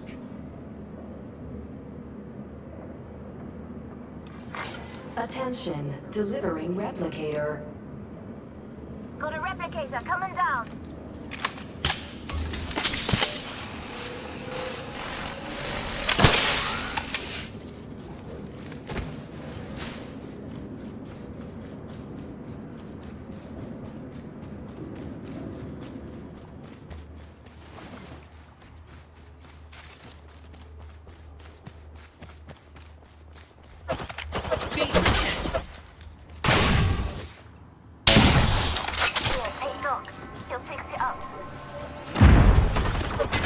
Shields recharging.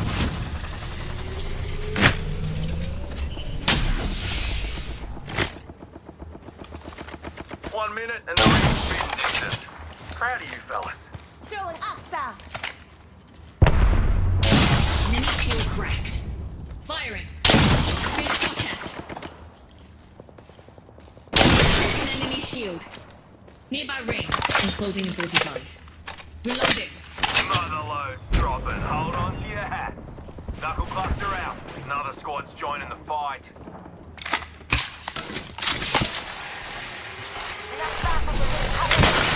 Boosting me shields.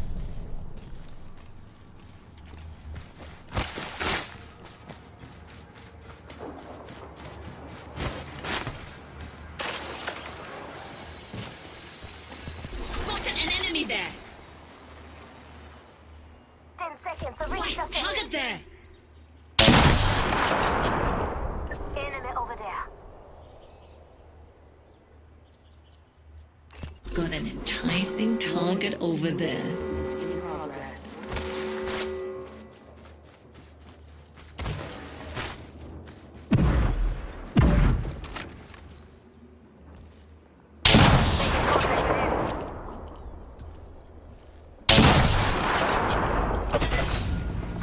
Attention. Delivering care package. Stand back. Knuckle cluster fire. Ah, Struth, I'm down. Got our fallback plan in place. Returning you to my void nexus so you won't miss me too much. Not used to taking bodies off the ground.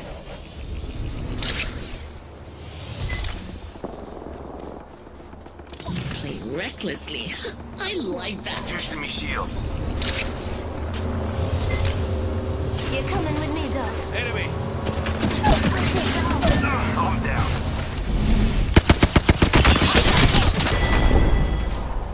Didn't your madre ever tell you? Never try to beat an oak train. Opponent there. Round 3. Beginning ring countdown.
I'll be where you least expect it.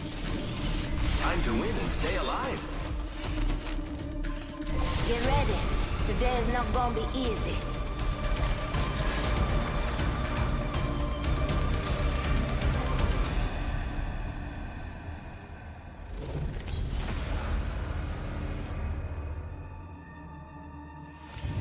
This is your champion.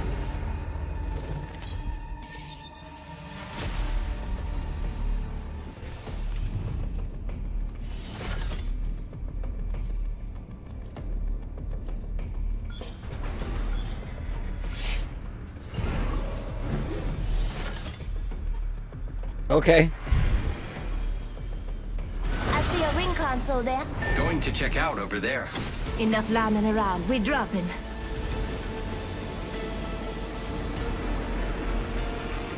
I think we should move that way.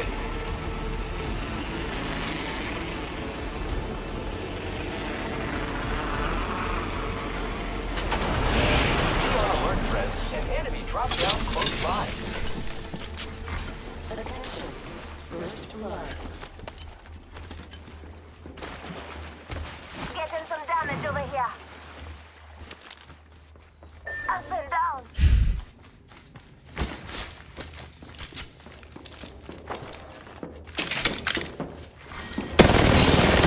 Let's go. Enemy shield cracked.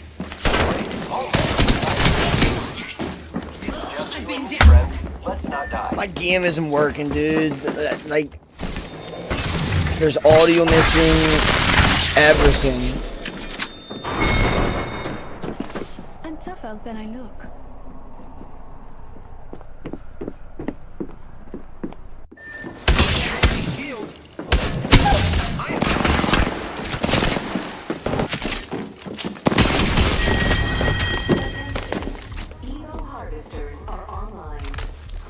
Right here. I'm next to me. Cover me. That's what you're supposed to say, right? Actually, I'm not feeling Apex tonight. I'm going to probably call it up. Yeah, it's been like 4 hours. We're gonna call it. Gonna call it now. Get some editing done before I go sleep.